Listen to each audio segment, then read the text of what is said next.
Warning: this video has previously been banned on YouTube. It could happen again. Watch the complete uncensored edition using the links in the description. Enjoy.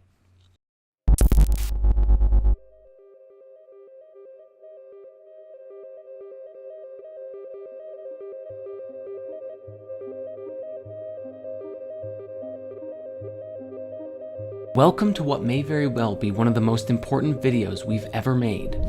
Now, in order to even begin this video, I must first establish this disclaimer. This video is a set of hypotheses, an exploration of the world, and while many ideas will be explored, what we are sharing here is not meant to be taken as definitive truth. We're not claiming this is entirely made up of facts. Rather, we are attempting to explore a deeper, perhaps darker, area of human consciousness and see the bigger picture of what is really going on. Please have your own experience, do your own research, and don't be afraid to go deeper down the rabbit hole, for the truth is often stranger than fiction. There's no denying that the collective human consciousness is in quite of a pickle today. It is chaotic and overtaking itself and all of nature. Because of the internet, we have nearly real-time access to information, and yet most people are only seeing a particular slice of the story. For example, the algorithms behind what you find when you use Google, Facebook, YouTube, and almost every other social network are designed to show you what you're already looking for, or what the computer code thinks you want to see based on other people's behavior. Unless you're actively searching for new information, to find something different, or follow someone who is creating content that is going down rabbit holes and sharing what they find, what you get is generally what you're already accustomed to seeing. You only see what you want to see. Further, due to the controversial nature of many ideas, especially those labeled as conspiracy theories, many ideas are not explored by the masses because when they hear about it, they see that these ideas are ridiculed and they write them off as nonsense or dangerous extremism. Following the herd mentality makes it easier to dismiss exploring new ideas, so people can easily go along with their lives. This is critical because the ability to change one's belief changes your experience of life, and most people are happy just letting things be as they are. A minority of people are compelled to seek higher truth at all cost, and certainly most of us know that sometimes it can be very hard to empathize with those who choose comfort over following their passions. As the saying goes, you can take a horse to water, but you can't make it drink, and trying to convince others to think differently only leads to distress on everyone's part. As many ancient texts will suggest, this is not how true wisdom is passed on. This creates a sort of self-created deception and distraction from the bigger picture, which is rarely explored. If you're already familiar with spirit science, we've talked before about how everything is connected. This was even a fundamental part of my own awakening, where I had a transcendent experience that all things were one, unified and stemming from and linking to a singular greater whole. Yet today, and the struggle of human consciousness, is that most people are not seeing it, simply not looking, or not even wanting to look. In modern science today, there are many scientists searching for an all-pervading theory of everything, something that unifies quantum mechanics and the theories of relativity. And so today, we respectfully present to you the conspiracy theory of everything. I invite you to watch this with the intention of self-reflection, for as is the nature of consciousness itself, pointing the finger and blaming others only creates more of the same cycle that we've been trapped in. Liberating ourselves from the illusion is the only way to really break free of the shackles that bind us to our lower state of being.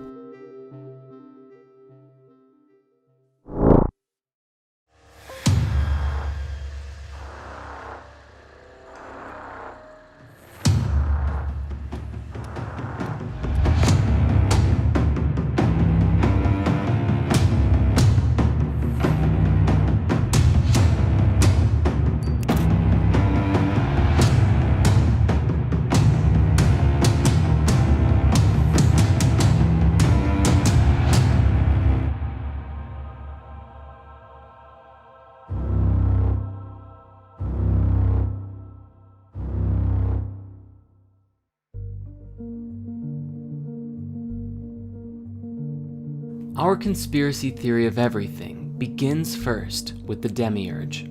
The demiurge is an ancient Greek and Gnostic concept describing a consciousness that is considered to essentially be the creator of the physical universe, but not the supreme creative force behind all things.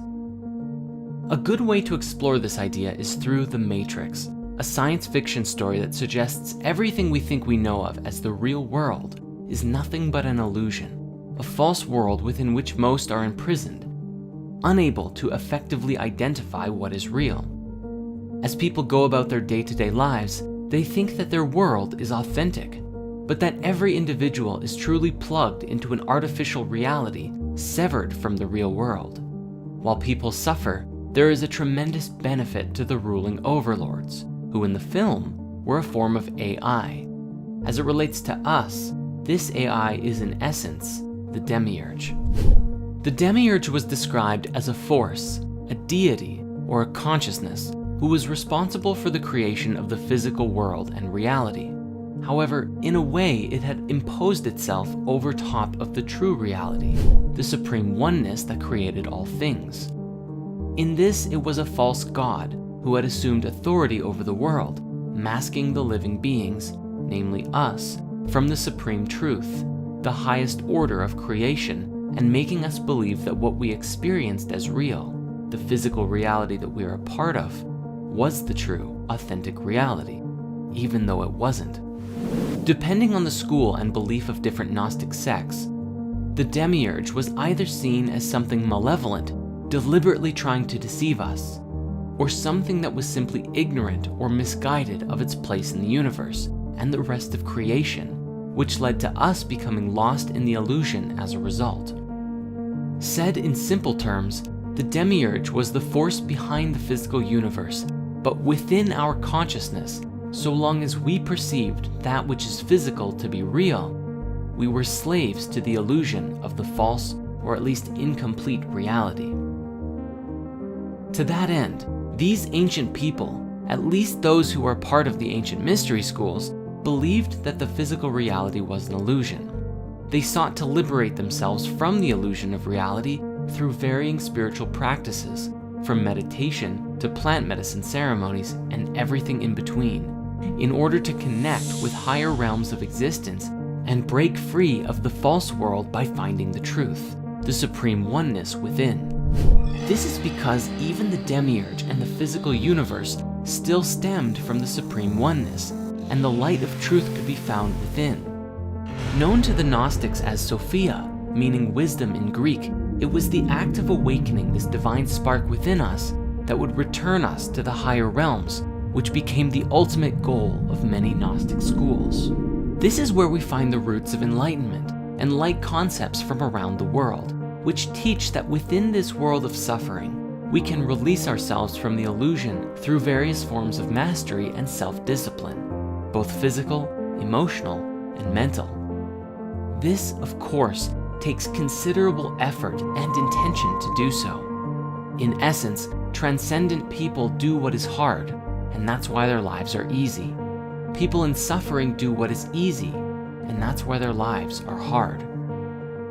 Fast forward to today, there is a tremendous volume of voices from across the internet, exploring ideas, concepts, and sharing a metric buttload of memes. But amidst the voices of the masses, we find a new concept emerging and being discussed in scientific and even some mainstream circles. An idea that proposes that the entire universe as we know of is actually a hologram or a simulation of some kind. Scientifically speaking, if we look at the cosmos from the perspective of quantum mechanics, there is a general acknowledgement that we really don't understand the universe like we thought we did. We are seeing the building blocks of the universe, the subatomic particles, the waves, behaving in ways that do not make sense in the context of classical mechanics, which reveal discrepancies in the laws of physics. Yet, the laws of physics still stand and apply in a practical sense when talking about our macroscopic world. But the fabric of the reality that we live in operates by rules that we have yet to uncover. The holographic universe seems in principle to be very much like how you might expect a movie and a projector to work in tandem. When you watch a movie, you enjoy it linearly, going through it one frame at a time, usually at 24, 30, or 60 frames per second. The stories on the screen follow a narrative of some kind, and generally speaking, there are definite laws that make up the universe you are experiencing in the film. Yet, the quantum world, on the other hand, is like being able to observe the entire roll of film timelessly at any point, which includes zooming in on individual frames, playing things backwards, forwards, the sequels and prequels all at the same time. The particles and waves that make up our reality are non-linear and could potentially imply notions of retrocausality. And while they too follow their own set of laws, they are different from the world we exist in at a macro level. Another example of this is found in computer code. What you are seeing on your computer or phone screen at any given time is a filtered projection of what is really going on underneath the surface, designed to be easy for you to interpret. Yet, under the surface of these machines, there is a computer language that is incomprehensible to nearly everyone. Languages like binary and machine code are too simple to make complex algorithms effectively in. Instead, programmers use higher-level languages designed to be understood by humans to write code that is then translated into the lower, base-level machine code and then binary at the bottom. What you are seeing when you look at your phone or computer monitor ultimately comprises mountains of ones and zeros that lay under the surface of the digital world, just like what is under the surface of our own reality. You might be familiar with the ancient wisdom teaching, as above, so below, a concept that applies on several levels, describing that which exists in higher realities is a mirror of lower ones. So as with machine code and binary, ultimately all of that computational code is equal to and actively creates the digital experience on your devices, but they are two entirely different paradigms. This is the great challenge of modern science today, unifying quantum mechanics and general relativity, because we are unable to comprehend yet how the physical world and tangible substance, continuity, gravity, life, time, and consciousness emerge from this flux field of quantum information, which appears to operate by an entirely different set of laws related to statistics and probability. Yet, like with machine code and computers, are they really so different? The question then becomes, as many are theorizing today, could our entire reality be nothing more than a simulation? An artificial reality that our consciousness is plugged into? There are some oddities that have been captured on camera that some people believe are glitches in the Matrix. Now maybe these oddities are fake, who knows? But as an example, we do have this curious clip of a bird who is perched in midair without moving before flying away. There was also this news footage from Russia several years ago that someone caught an individual levitating on camera. But when the guy with the camera called out to them, the girl dropped down and ran away. Now again, I'm not trying to say this is hard evidence of a real-life Matrix, but it certainly compels curiosity. And this is what it's really all about. Humanity living in the question, in the mystery of life, and these strange occurrences that beg us to ask the question, what is the true nature of reality? Now, on that note, I encourage you to please do your own research and go down these rabbit holes yourself and make up your own mind. In this way, you become a conduit of free thought rather than following in the herd mentality of that which has been established for you by the powers that be and society at large. Even if the laws of physics as we know them today say that this is impossible, levitation or birds perched in midair, we also know that the laws of physics are incomplete. We don't even know how to properly fit gravity into our standard model of physics, and perhaps unlocking these secrets will change everything for us. And this brings us to our primary key, where we begin with our conspiracy theory of everything, the basis from which everything to come will build off of. The Demiurge is, in essence, a lesson about the illusion of reality. That the entire world as we conceive it to be is based on what we perceive with our physical senses, which is a limited experience of the totality of that which exists in the whole universe. This idea suggests that the illusion of the cosmos is incomplete, and as long as we believe in only it by itself, we too shall remain incomplete. We are living within a material universe, yes, but there is more to the cosmos than just that. And as long as we choose to believe in this limited reality, we will continue to perpetuate its existence. It is only by embracing that which we don't know and asking the right questions can we break free of the fetters that bind us.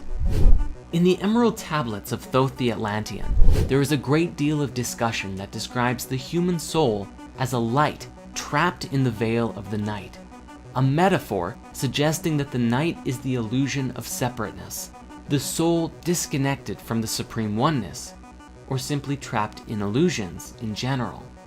Basically anything that is not the highest truth. It is the unilluminated mind that actively creates the reality that it perceives to be real, and as such, humanity lives out its days in the dark, veiled in the illusion of one's own beliefs, disconnected from any higher reality. This was portrayed excellently in Marvel's Doctor Strange, when Stephen denies anything beyond the material universe, and then is shown a glimpse of the multidimensional nature of reality, that thoughts are things. He is shown that all of us steer the reality field by our conscious intent.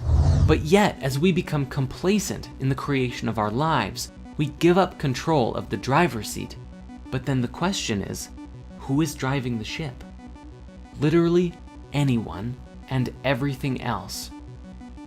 Carl Jung called it the collective unconscious, the collective mind field of everyone whose thoughts and feelings influence our own very decisions and actions by the concentration of their energetic weight. Whether it be the media, the news, advertisements, what your family or friends tell you, or things that you just happen across on the internet. Ultimately, all of it is processed by our egos, which shape who we think we are as we disconnect further from the nature of our being. So the question then becomes, what is the truth? What is the higher reality? And how do we connect with it? The ancient wisdom teachings describe that the quest for wisdom, or enlightenment, or the true nature of being, is a continuous journey into the unknown, and the illumination that we are active creators of our lives, not simply beholden unto the preconceived patterns that we've been following in. The great truth we must understand about the Demiurge is that we are the ones who actively perpetuate its existence by believing in the physical universe as the ultimate reality. Your beliefs shape the reality that you experience, as Dr. Bruce Lipton has demonstrated through his work with the biology of belief.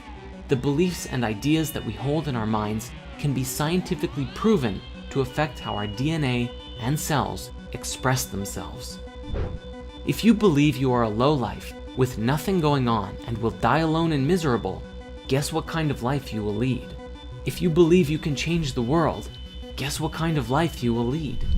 In order to break free of the limitations that we feel are imposed upon us, we must first believe that it's possible to do so. We must open ourselves to a greater truth, a greater reality, one that is beyond the Demiurge, and perceive a cosmic truth that forever changes life as we know it. Yet, humanity is not paying attention to messages like this in mass, and there is a reason for it. It is a very significant and critical thing, for this one piece of the puzzle must be resolved in order for humanity to truly advance as a species and break free of illusion collectively. Our journey down the rabbit hole is only just beginning. This is where our conspiracy theory of everything is going to get dark, and I mean really dark. In the disconnection of the soul, The ego runs rampant, and this is the source of our suffering, and how we are controlled by the elite. For this, I must offer you a warning. We must be aware of the horrific nature of humanity if there is to be any healing done. Light must be brought to darkness, and the darkness must be faced if we ever wish to solve our problems for good. Be warned that the following contains mature subject matter and may offend some audiences. Viewer discretion is advised.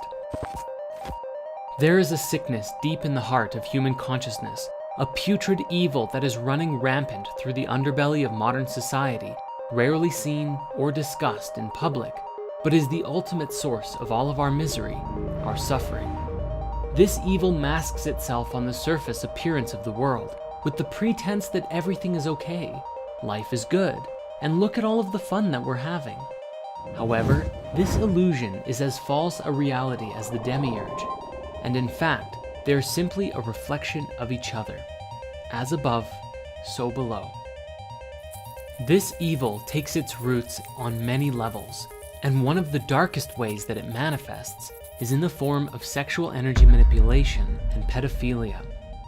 Jeffrey Epstein was the first public domino, a sick and twisted figure, or soulless ego if you will, who arranged and organized a large sex trafficking ring of women and girls, often underage, abusing them and forcing them to have sex not just with him, but with other high-profile individuals.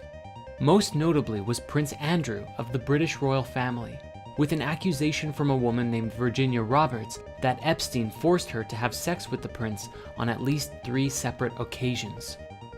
The overwhelming evidence suggests that Prince Andrew is guilty, and he nearly incriminated himself during his BBC interview attempting to respond to these allegations.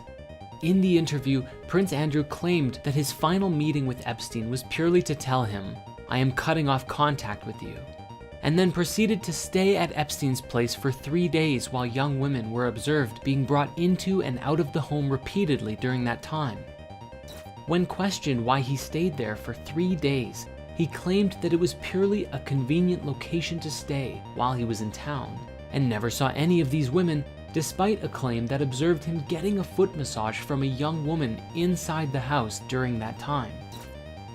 Epstein was a domino, revealing a much larger sex trafficking ring that is going on worldwide, as we know definitively that Bill Clinton himself had been to Epstein Island, Jeffrey's favorite place to take and rape young women. Bill had been there at least 20 times, and Hillary Clinton had been there at least 6, along with a notable list of high-profile individuals who have also visited this remote island in the Virgin Islands.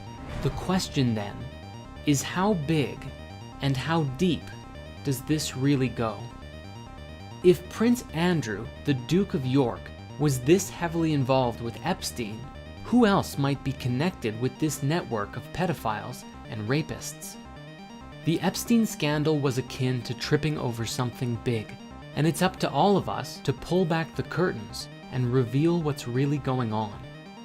The stories and conspiracy theories around this go very deep, suggesting that at the highest level, the ruling elite of the world sustain themselves on the energy of the innocent, that pedophilia and rape gives an individual a high, taking one's purity, shattering one's innocence, and giving them a feeling of power and authority over others through horrifying sexual energy manipulation. But this isn't even the worst part, with stories of adrenochrome, a compound formed by the oxidation of adrenaline in the body, formed naturally when we experience extreme fear and stress. The pervading theory on the internet suggests that the ruling elite of the world use children in insidious rituals, torturing them, draining their blood, extracting the adrenochrome, and injecting it within themselves, providing them with heightened energy and the appearance of youthfulness, among other things. It should be known that adrenochrome first made it big due to Aldous Huxley's 1954 book, The Doors of Perception, discussing the nature of adrenochrome, and was later referenced in Hollywood movies including A Clockwork Orange with Drenchrome, as well as in the film Fear and Loathing in Las Vegas, which many suggest is the true origin of this theory. However, while it may be easy to dismiss this idea, there are certain anomalies that stand out when investigating this material. The biggest may very well be the conspiracies and scandals surrounding Hillary Clinton and a particular laptop previously owned by former US politician Anthony Weiner. On November 4th, 2016, Eric Prince appeared on Breitbart Radio, and he outlined the discoveries on the Weiner laptop that was being blocked by Attorney General Lynch. He said that they found a lot of really damning criminal information, including money laundering and the fact that Hillary went to the sex island with Jeffrey Epstein. Sidney Powell at Hillsdale College called out the FBI, claiming that there is a lot that can be prosecuted there, and that some of the police officers who initially were investigating the laptop saw some things that made them have to go and throw up. Shortly after that, the NYPD chief who was directly involved in Anthony Weiner's laptop case killed himself. Or at least, so the story goes. Then again, the official story is that Epstein killed himself. However, investigations into the nature of his death calls all of this into question, essentially suggesting that his death was not a suicide, but rather that he had information that he could have used to prosecute many high-level individuals, and someone shut him up before he had the chance to speak. As far as Hillary's emails go, many claimed that certain code words were being used consistently to refer to children for use in strange and mysterious events. Of course, the conspiracy gets even darker from there, suggesting that at the highest level, the control and manipulation of our species may even come from a non-human source, those of a reptilian nature. The theory suggests that Epstein was merely one messed up pawn in a much larger game of controlling and influencing the world order. Theories range as to whether or not these reptilians are physical shapeshifters, non-physical entities who control people's minds, or a scapegoat theory for something else entirely.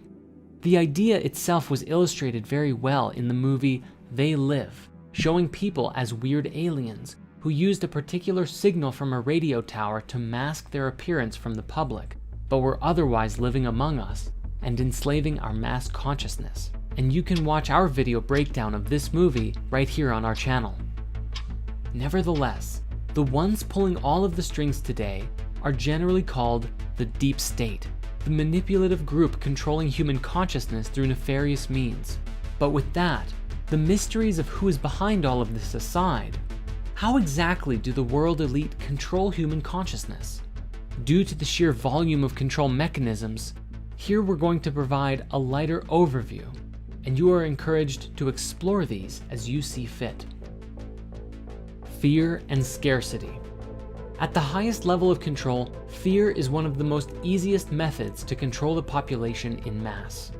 This is a two-way street that binds the influence from the elite and us together, for we actively perpetuate the problem when we live from fear and scarcity, spreading it around to each other like a nasty virus. Fear can be used to corral people in all manner of directions, to take actions that are not in their best interest, or to give up their power and control to others. Our food. For the most part, all of the food that we're eating today is toxic, designed to subdue our creative energy, making us easily addicted to things that are unhealthy for us. Whether it's processed foods, rich with salt, sugar, and fat, or even our produce, which has been chemically engineered or sprayed with pesticides and herbicides. We can see this with Monsanto, who have actually patented seed and GMO production, disallowed the ancient practice of saving seeds, and ultimately controlled the food supply, but have masked it as providing the world food. We recently published a movie called Healing Your Body with Food, Spirit Science 33, which reveals the truth about food and where it comes from today. So we won't get super deep into it here because there is a lot to cover. But if you want to go deeper into this, please watch that movie after this one is done. Ultimately though, the bottom line here appears to be that we are what we eat, and most of us eat far too much, and in that consume too many harmful substances. Fluoride in the water. Some have said that fluoride is the metaphorical tears of the New World Order. and that it's their most widely used weapon against us. The idea, in a nutshell, is that governments put fluoride in our water supply in order to negatively affect huge populations and facilitate mass control, whether for financial gain through the health defects that it causes, or for the purpose of disrupting our connection to the spiritual planes. Any quick search of a fluoride conspiracy brings up notions that it calcifies the pineal gland, the organ in our brain that is often linked to consciousness and the third eye.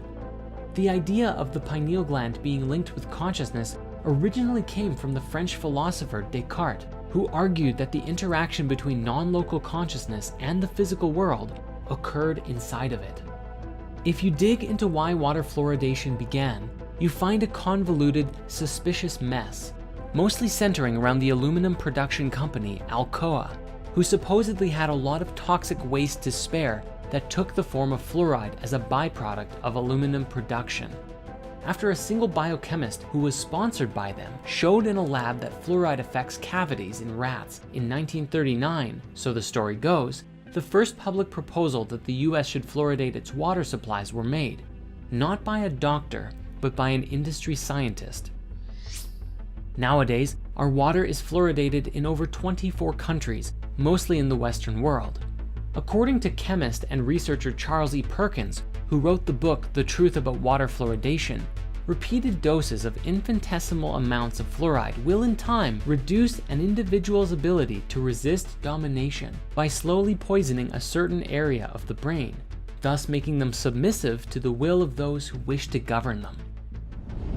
While there are unsupported theories that the Nazis used the chemical in concentration camps or the USSR in their gulags, the threat of fluoride isn't just a theory. The work of Jennifer Luke in the 90s showed that by old age, the pineal gland contains the same amount of fluoride as teeth, having been calcified as we age. Further, a huge review on fluoride toxicity published by the National Research Council in 2006 reported a range of negative side effects from fluoride, including decreased melatonin production and other effects on normal pineal function, which in turn could contribute to a variety of bad effects in humans. In fact, studies from Harvard and China's Shanghai Health Institute may even have linked fluoride to reduced IQ in children and even suggest that it could be toxic to a developing brain. As well as being linked to certain types of cancer, it's also been shown to destroy the male reproductive system in rabbits. The bottom line is, the benefit to risk ratio on water fluoridation is unclear due to a lack of good evidence, with most people not even knowing that they're drinking it. If the conspiracy theories are to be believed, professors doing this research have been met with numerous attempts to discredit them. Stephen Peckham, director of the Centre for Health Services at the University of Kent and professor at the London School of Hygiene and Tropical Medicine at the University of Toronto, has had his research of water fluoridation rejected from dental health journals. He's even spoken out about being accused of statistics hacking and for research that made the link between fluoride and hypothyroidism. It seems as though someone does not want this info getting out. Entertainment and subliminal messaging. The entertainment industry has been a source of conspiracies for a long time, with often disturbing subliminal messages in children's entertainment, such as references to suicide and sex found in everything from Disney movies to SpongeBob. But it often goes deeper and darker. The entertainment industry, especially Disney, has seen several instances of hiring young children, making them into massive celebrities, making a fortune off of them, and driving them insane. This has also happened with the K-pop industry, with their so-called slave contracts that force the young singers into decades of servitude, having them work endless hour days and running them to the point of exhaustion. There are actually many instances of these young singers collapsing on stage due to exhaustion. This also links back to the conversation of pedophilia networks, for many celebrities have now spoken out about how bad Hollywood really is for pedophilia, including people like Brad Pitt, Elijah Wood, Evan Rachel Wood, and Corey Feldman. The news. The news often perpetuates a story that things are bad and getting worse. There is a consistent theme from the news of toxicity, and as people watch this in mass, we come to believe it, and thus perpetuate it. The people running the news command more attention by spreading this kind of information because bad news gets more attention than positive stories, and therefore, we continue to create this reality. When you are constantly looking at the world in a negative light, you are not looking at your own light. In fact, you don't even know that there is light within you. There is only darkness, shadows, and frightening imagery. And so what happens? But humanity falls further and further into a world of self-created delusion. It's also worth mentioning that even the local news is ultimately both written for and controlled by a unified source, regardless of the network. Just watch this clip and you'll see how bad it really is. Plaguing our country. The sharing of biased and false news has become all too common on social media. The sharing of biased and false news has become all too common on social media. More alarming, some media outlets are true without checking facts first. Unfortunately, some members of the media use their platforms to push their own personal bias and agenda to control exactly what people think. And this is extremely dangerous to our democracy. Mass surveillance. The Medal of Honor for revealing this really goes to Edward Snowden, the whistleblower who brought to the collective attention how the Secret Service of the US and UK governments had the ability to spy on literally everyone, tracking metadata, watching everywhere that you go, and what you're up to. The first program to be revealed was PRISM, which allows for court-approved direct access to Americans' Google and Yahoo accounts and everything in them.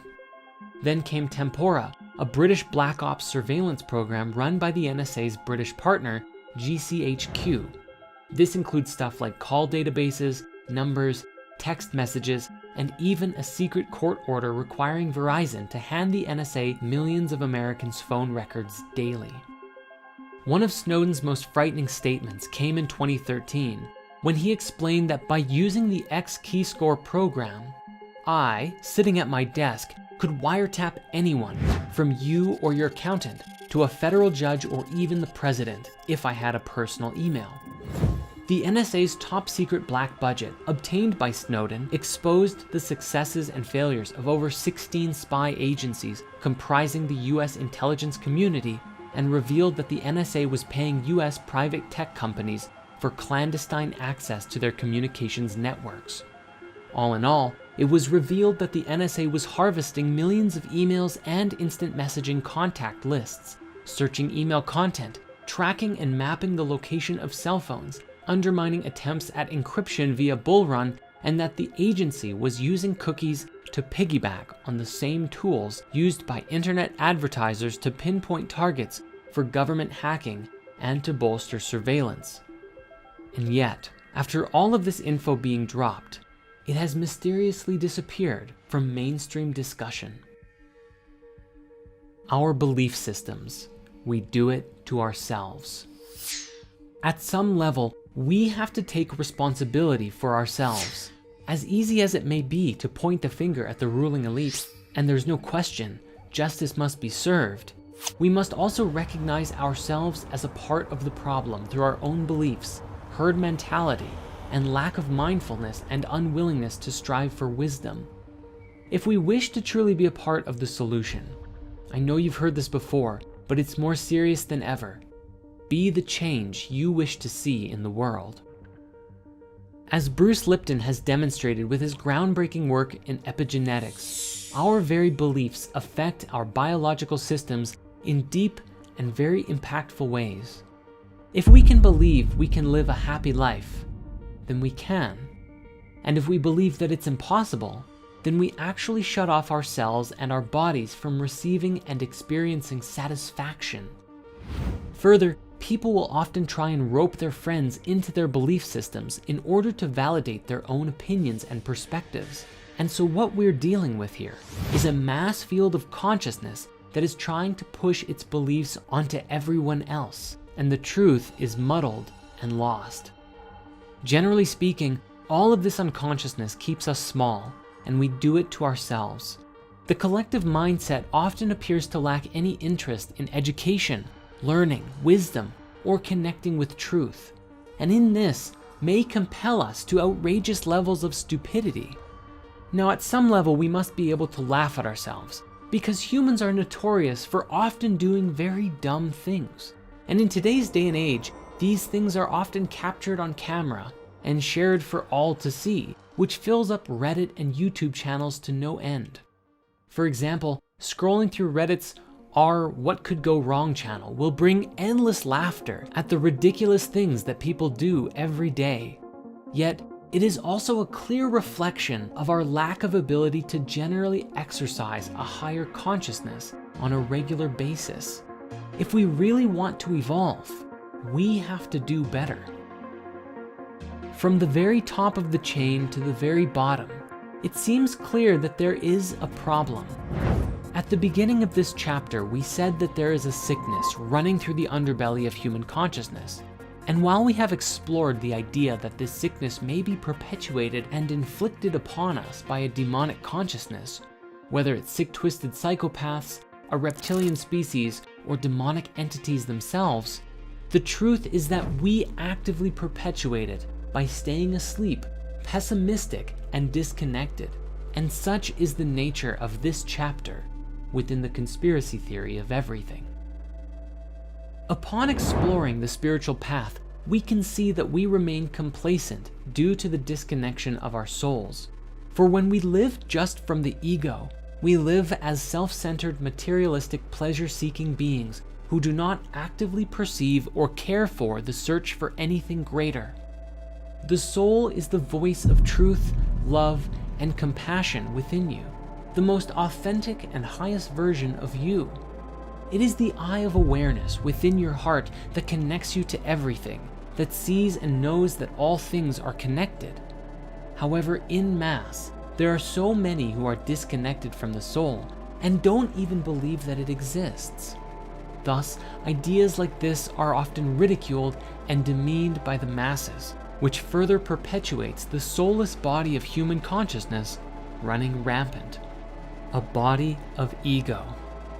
Obviously, this makes it very easy for the elite to control the collective mind using all of the ways that we've explored, because we are not operating from a state of higher collective consciousness.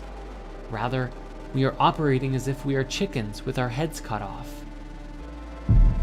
Yet, if even but a glimpse of the soul can be seen, which often happens through lucid dreams, near-death experiences, psychedelic experiences, or other personal transformational revelations, an individual is usually changed forever. It is very difficult to go back to the way things were when you suddenly see and experience within that you are a part of something so much greater than yourself, and that your own thoughts, feelings, and actions have a direct impact on the world around you. How could you go back to being ignorant of this once you know a higher truth? We must be mindful that solving this problem must be taken from both ends of the spectrum.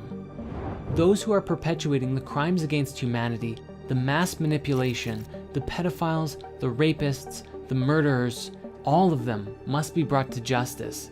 However, if we think this will solve all of our problems, we are sorely mistaken. For if we remain asleep and complacent, we remove one leader and a new one just takes its place, and the cycle continues forever.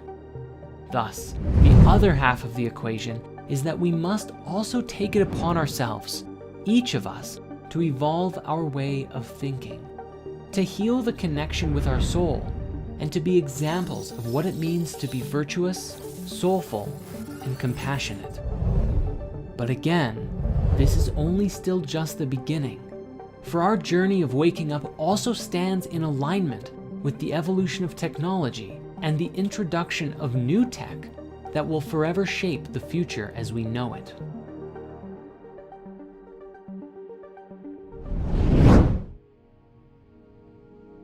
The subject of extraterrestrials has mystified humanity for countless generations. The question of, are we alone in the universe, has inspired us to push forward and advance as a species in the search for life in the great beyond. But to this day, judging by the way people generally treat the subject, it would appear that we have yet to make any form of substantial contact. Yet, the awareness of a deeper truth, that something is being hidden from us, is regularly being leaked to this day.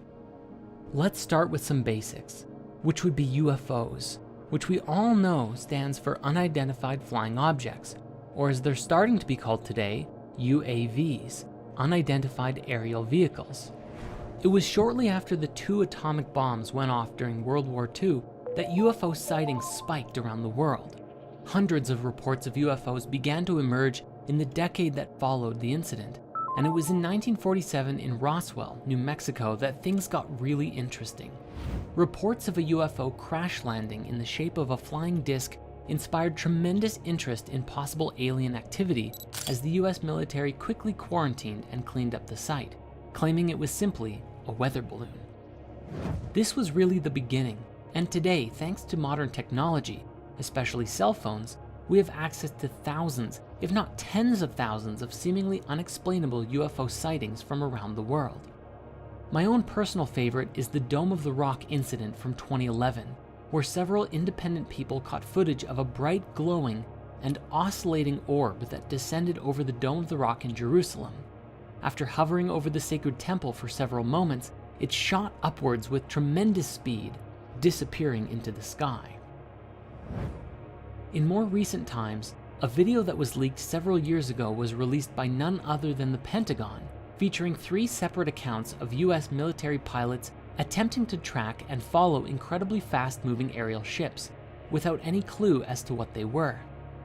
Along with curious phenomena like these, we also have a long list of ex-military officials who have either claimed to have seen or even had some level of interaction with these crafts, identifying that not only are they real, but they have no idea what they are. One particular interesting subject in this discussion is the work of Robert Dean, a retired command sergeant major who, after that job, became a ufologist and had been very public about his experiences with UFOs and ETs up until his passing away in 2018. At one point, he gave a presentation, the full thing of which you can find available on YouTube, accounting many of the things that he saw in the military and NASA. The most interesting of which being the story of what happened during the real moon landing. Now, many people today believe that the moon landing itself is a conspiracy, that it was faked because of certain things that stand out about the moon landing that don't make sense, such as why the crosshairs of a camera are appearing behind a particular object on the screen, or the strange objects in the reflection of the astronaut's visor. But what Robert Dean has described was that there was actually a real moon landing, but what happened was that upon arriving at the moon, what the astronauts found was that it was populated.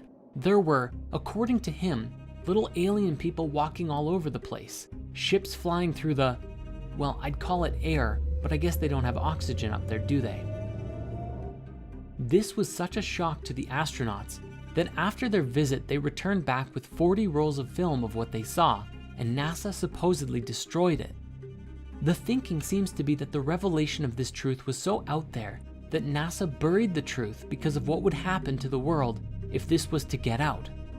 Now, I'm not saying that I'm in support of hiding the truth, but at the same time, think of how many religious beliefs would be shattered from this truth.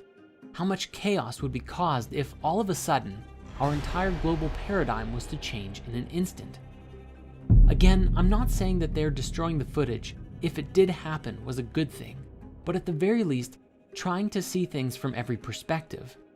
Specifically, there was an ex-CIA operative who spoke with AJ Plus at one point, and she described that the single most important thing that she learned from her time as basically a spy was that everyone believes they are the good guy. So even if this event did happen, whoever it is at NASA who controlled all of the information probably did it believing they were doing the right thing. We will return to Robert Dean at another point soon because he shared something else that was very interesting. However, first we have to discuss this. You may be familiar with a man named Bob Lazar, one of, if not the first, to come forward with inside leaks about the secret government UFO programs. He claimed to have been hired in the late 1980s to reverse engineer purported extraterrestrial technology at what he described was a secret site called S4, a site similar to and rather close to Area 51.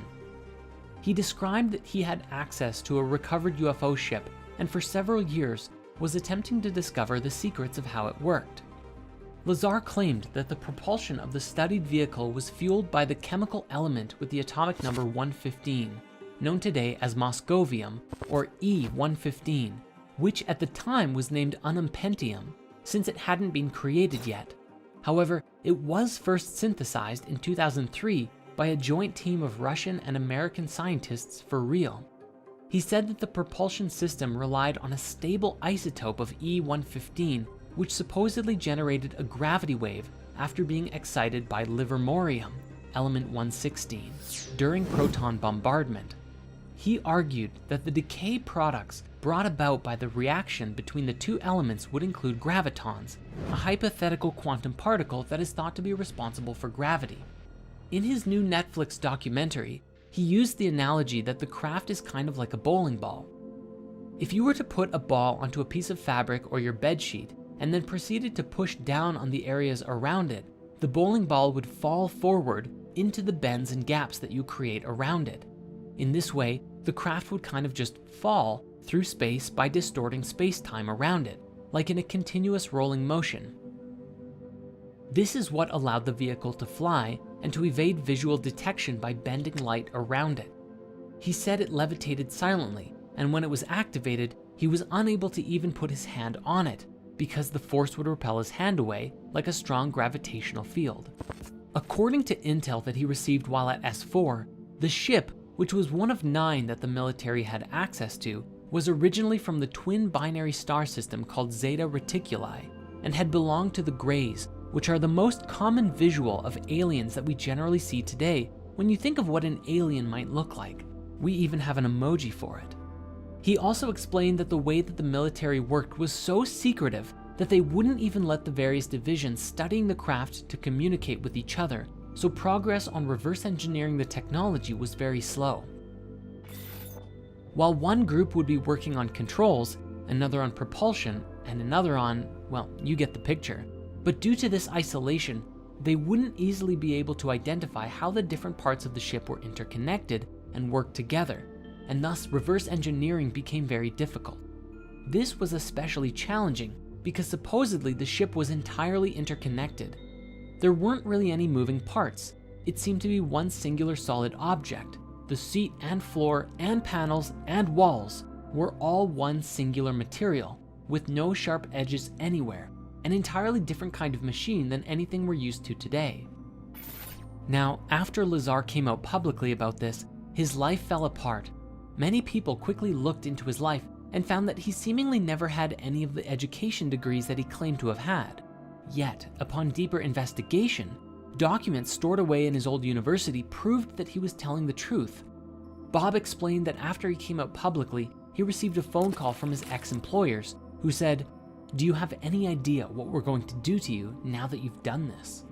And for many years, Bob suffered as much of his past was erased, and he was made to look like a fool in front of the masses. Now, Bob's story is a very interesting one. My highest recommendation is checking out the documentary he created with Jeremy Corbell called Bob Lazar, Area 51 and Flying Saucers, as well as the Joe Rogan podcast that they appeared on, where Bob goes deep into the story of what happened and what he learned.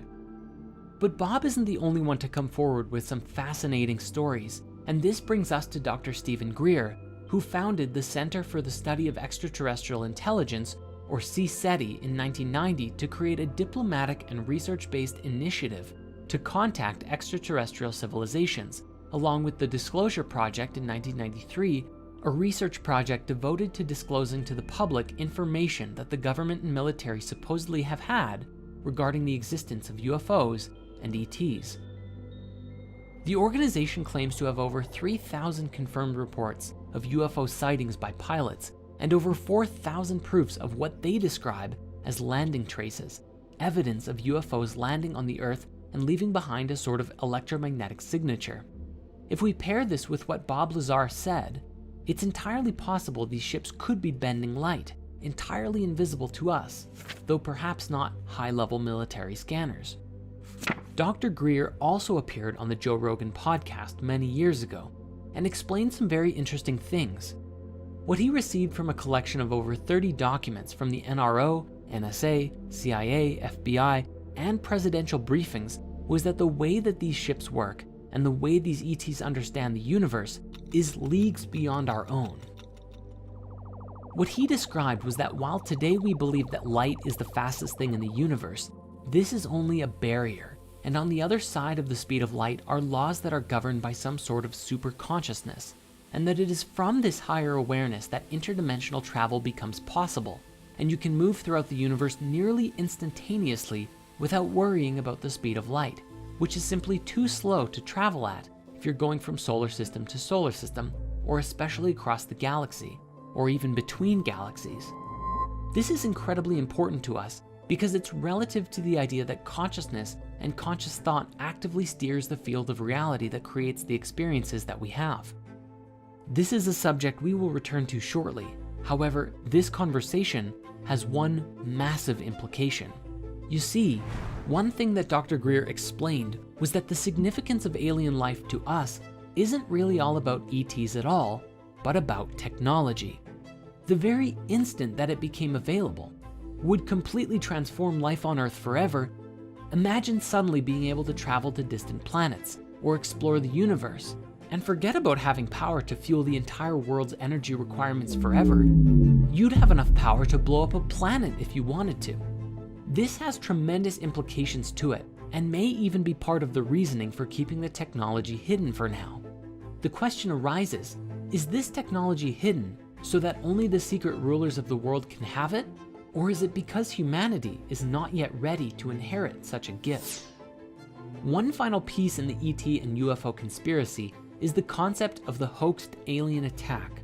This comes from the late Dr. Wernher von Braun, the top Nazi scientist of Hitler's army who, after World War II, came to the United States to work for the US government. Funny how that happens. And on his deathbed, he theorized that after a war with the Middle East, one day there would be a hoaxed alien attack, which was a part of the secret plan to weaponize space and control the world. He actually urged Dr. Rosen, his secretary, to thwart this plan above all else, because if it were to come to pass and space was weaponized, whoever controlled these powers would have complete and supreme control over everyone, and the world would fall under the complete control of the oppressors. Now, the subject of ETs does not end there, however, because there is also the reptilian conspiracy, most famously brought to the public attention by the British conspiracy theorist David Icke. It's become one of the most infamous and popular conspiracy theories ever, sparking numerous parodies and commentaries in the media and TV shows. To put it simply, Icke believes that an interdimensional race of reptilian entities known as Archons have hijacked the Earth and are stopping humanity from realizing our true potential. He has argued that these Archons are the same beings mentioned in many Gnostic texts that have identified themselves as demons and rulers of the 7 planets in various traditions, mostly having the ultimate goal of preventing souls from leaving the material realm. He claims that because of this, they have gone by many names throughout history, including the Anunnaki from Sumerian myth and the Watchers and Nephilim from the Book of Enoch.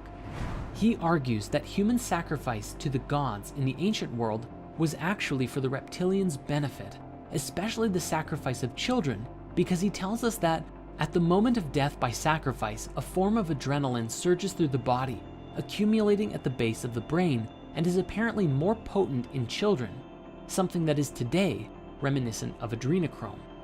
Bringing it more into the modern day, he claims that a genetically modified human Archon hybrid race of shape-shifting reptilians, known as the Babylonian Brotherhood, or the Illuminati or Freemasons to us today, manipulate global events to keep humans in constant fear, so that the Archons can feed off of the negative energy that this creates. Now, he has also claimed that the members of this secret elite are descended from reptilians coming from the Draco constellation. He stated that the reptilians come not only from another planet, but also another dimension, the lower level of the 4th dimension, which he calls the astral plane, the one nearest to the physical world. As of 2003, when his books originally brought this theory out, he said that the reptilian bloodlines include all American presidents, 3 British and 2 Canadian prime ministers, several Sumerian kings and Egyptian pharaohs, and a whole bunch of celebrities. Remember when that article went viral about how Justin Bieber supposedly turned into a giant reptile in front of everyone? Some of the most prominent bloodlines are said to include the Rockefellers, Rothschilds, various wealthy European families, and established families of the eastern United States, and the British royal family. In fact, he said in numerous interviews that he saw former British Prime Minister Ted Heath's eyes turn entirely jet black while the 2 men waited for a Sky News interview in 1989. Ultimately, the global elite make up the top of the pyramid for the reptilians in modern day, all with the intention to keep us sedated and trapped in this reality without gaining a higher knowledge. At the top of the global elite are what Icke has referred to as the prison wardens, who oversee us in what is, to them, just a prison world.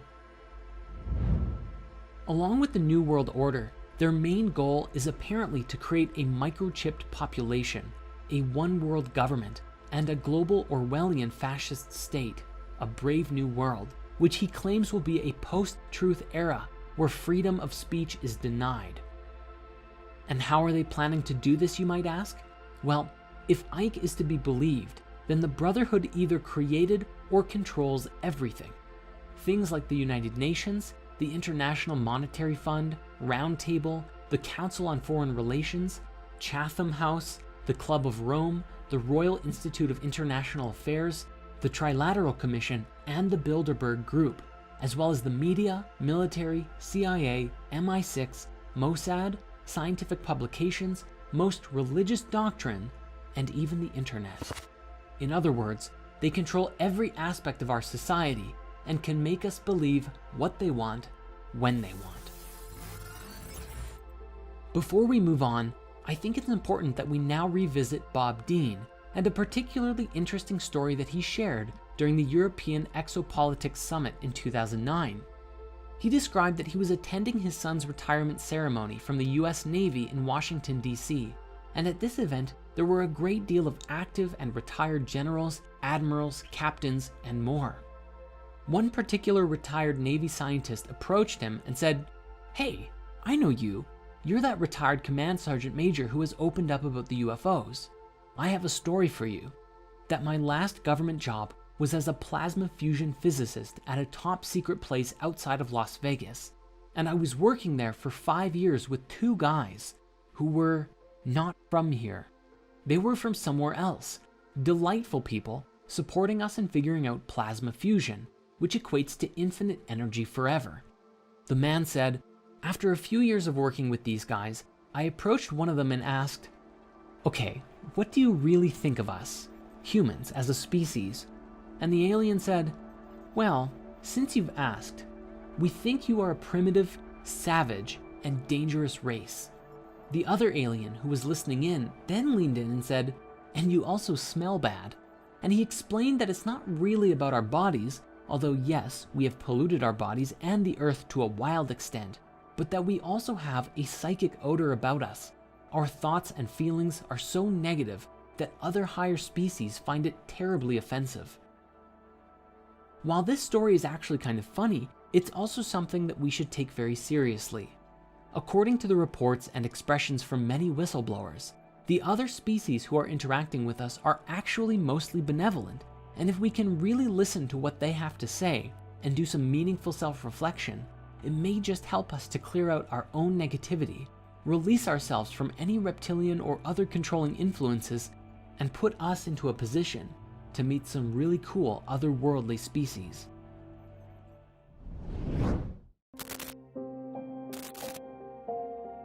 Know your customer.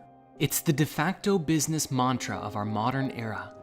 Collect enough information on everyone's web browsing and social media habits, listen to what they talk about when they believe they're alone, and feed the data into a network of computers so complex that computer scientists aren't even sure how it works at all anymore.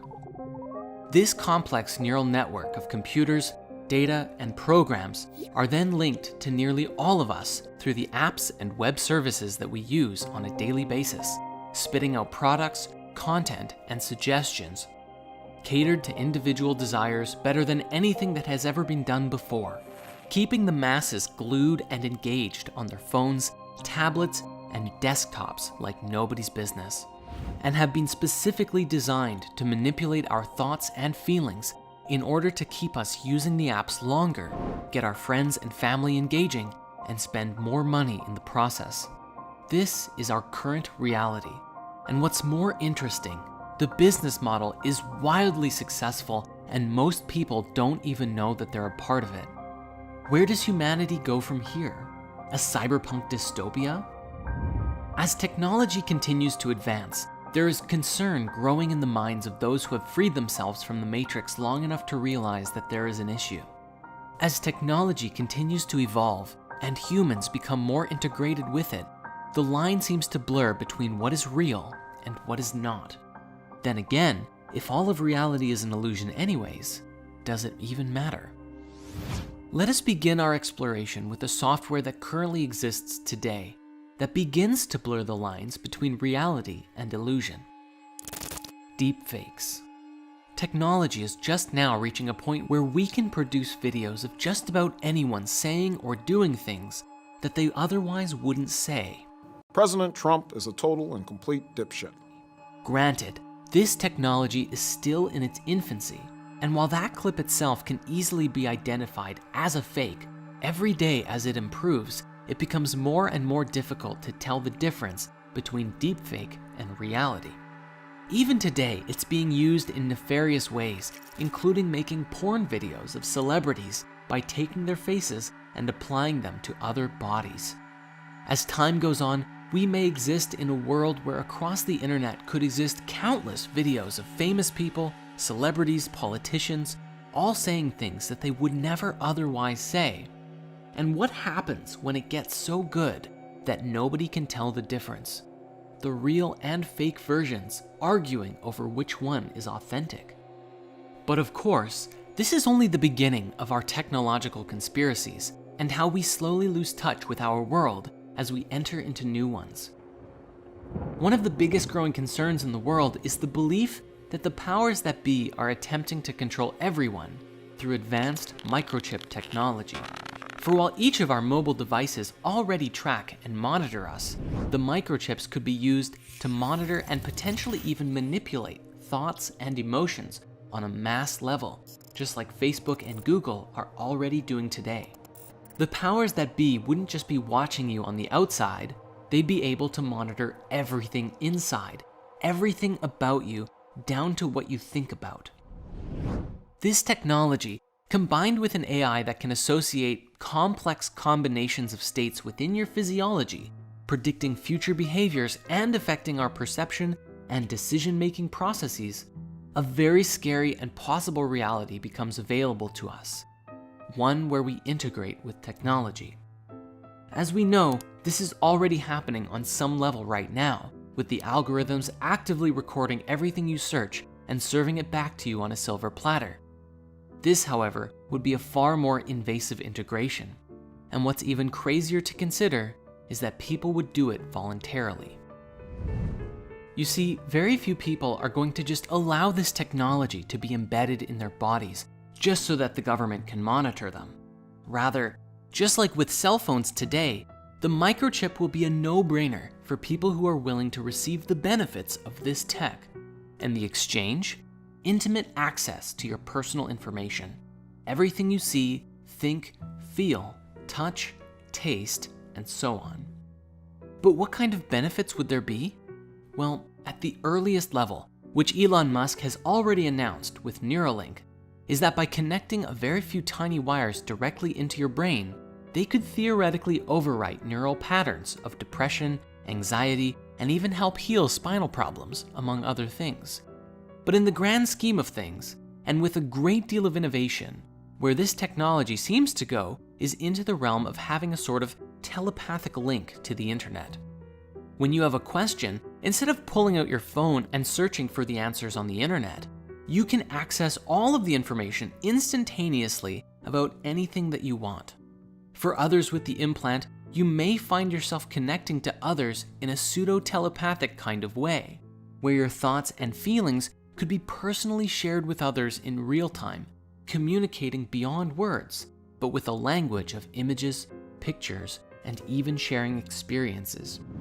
This would allow you to connect with others both mentally and empathically as well, which could bring people closer together. This would fundamentally change the education system too, for who needs school when you have instant access to every bit of information known to mankind right there in your mind? This chip could theoretically support you in downloading information thousands, if not millions of times faster than reading or watching documentaries. Much like Neo in The Matrix, downloading a lifetime worth of fighting techniques and becoming a kung fu master in a single day, this level of integration could be possible with this kind of technology. Imagine if you wanted to become an amazing artist or learn everything there is to learn about programming, quantum mechanics, or even becoming a professional accountant or lawyer. So why not just spend an afternoon or evening downloading and installing courses directly into your mind? You could theoretically condense 6 years of intense university studies into a weekend and have the exact same level of knowledge, or even greater knowledge, compared to someone who took the time to learn it the old-fashioned way. And as more and more people integrate with technology, it may even lead to a collective hive mind, where everyone's own brains become processors for a collective consciousness shared amongst all integrated people. On the one hand, it's very much like the Borg from Star Trek, but on the other hand, it seems to relate with many ancient writings, such as the Hermetic texts, as well as ideas that people like Stephen Greer have put forward. The idea that there is only one consciousness, and while all of our bodies appear separate and perceive disconnection from one another, ultimately, we're all sharing the same consciousness within the source field. The advent of this kind of technology would have earth-shattering implications for all of us, and life would never be the same. A sense of personal boundaries and privacy disappears as we become more open and interconnected in mind and body. But again, as wonderful as some of these ideas sound, the conspiracy remains. Who programmed the AI that links into our minds? And much like Facebook and Google operating today, would this mental tech dissolve our personalities, losing our individuality and making us more like robots? When all of us are connected in this kind of way, the lines of reality blur further, and we are called to ask, who are we, really? Yet the microchip technology is really only the beginning for how we might connect through tech, because where things could go are directly into the realms of something straight out of a sci-fi movie. Let us start with some rather inconspicuous innovations that could change the landscape of the world in a massive way. Perhaps one day, let's say scientists and engineers complete a prototype for an artificial eye for blind people. One simple surgery, and it's a miracle. People who have been blind their whole lives suddenly have the gift of sight. But it won't stop there though. Suddenly these people can see wavelengths of light that normal eyes can't, have an integrated zoom feature giving them binocular eyes, and even have an augmented reality display directly in their inner vision. These people could literally play Pokemon Go anywhere without a phone, literally seeing Pokemon all over the place. When cyborgs can not only see, but see better than someone with normal eyes, even people with fine eyesight will want this upgrade, and a new generation of upgraded humans begins. Even on a less invasive level, we have the ideas like the digital contact lens depicted in the new Brave New World series, which is a contact that hooks into receptors in the back of your eye, giving you a direct mental and visual link to everyone else in society. This could happen with prosthetics too, and in a way it already is, although the tech is still in its infancy. If someone loses or breaks their legs or arms in a terrible accident, they can one day get bionic limbs that are more powerful and capable than any normal body part, giving them super strength or super speed, at least up to the limits of what the rest of the biological body can handle. When this tech is available, of course some people will opt to have their arms or legs replaced by bionic body parts. This may even be especially popular in top-secret super soldier experiments done by militaries of the world, if they're not already doing it. Ideas like this have also been made popular in pop culture, such as with the Cyborg in Treasure Planet, or Ed Elric from Full Metal Alchemist. But speaking now to integrated experiences, let us shift our focus for a moment to consider VR. It's not impossible to think that something like the Oasis from Ready Player One could be right around our doorstep, a massive multiplayer online universe that puts you into the experience through VR technology. This could, and likely would, lead to a form of mass exodus from real life, as people begin shifting their lives into this digital realm. Why go to work in an office when you can work from any conceivable place in the universe? And then instead of spending time with friends at the bar after work, why not go hunting dragons together? Instead of playing racing games on your iPad, why not go and actually experience a race yourself? Completely immersive, yet safe from the comfort of your home. With all of the suffering in the world and the fantastic possibilities offered by VR, some people might seek out a life spent mostly or even totally in-game. And while everyone is inside of the game, what would happen to the real world? If we are not careful, we may end up with a reality like Ready Player One, with massive slums taking over as people spend less and less time in the physical dimension. Why bother fixing the real world when the in-game world is always perfect, beautiful, or at least exactly as it's designed to be? But even this is not the end, and the lines around what is real begins to blur until you can't even see the line anymore. One day, it may even become possible to transport your entire consciousness into a game. This concept was demonstrated powerfully by a show called Sword Art Online, in which a VR headset allowed individuals to leave their body behind as they enter into an entirely virtual reality. Your body is unconscious, you're not even aware of it, and you experience reality as if you are physically running around in Azeroth or Minecraft, Hyrule, or literally anywhere that you want, as anyone that you want. Recently, this idea was also portrayed in an episode of Black Mirror, with a next-level VR headset that is just a little disc that you put on the side of your head, and it transports your consciousness into a video game. As you enter into a world where you can literally do anything, like fly, use magic, go on epic quests, or even just spend an entire summer fishing by a beautiful lake in paradise, the question becomes, why spend any time in the physical world at all? Do you want to have a super powerful body? Or a super sexy one? How do you want your face to look? You can customize it to your liking freely. Since this technology would connect directly to your brain, it could even stimulate sensations like getting drunk, taking psychedelics, or rewiring your thinking patterns to be however you want. If the only concern of having to unplug is eating and going to the bathroom, then undoubtedly someone will create a technology that makes it so that that isn't even an issue, and you will truly never have to leave.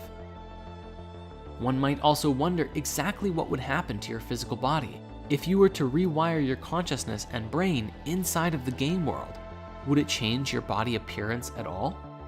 A mass exodus from the physical world would create tremendous changes within humanity, as part of the human race strives to live in this new world, and another part rebels against it, or simply cannot afford to play the game. Further, once brain integration happens and mass data is collected on people's reactions to certain stimuli or events, the artificial intelligence could skillfully filter and alter your perception in reality, or completely guide your experience in VR so that you rarely, if ever, have a desire to stop using it.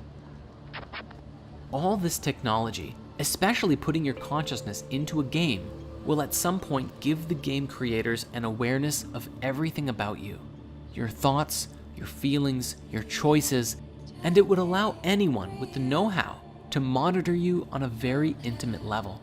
And yet, most people will probably skip past the 50 to 100 pages of terms of service and press accept anyways, because the ability to shoot fireballs and fly is waiting for them on the other side of the sign-up page.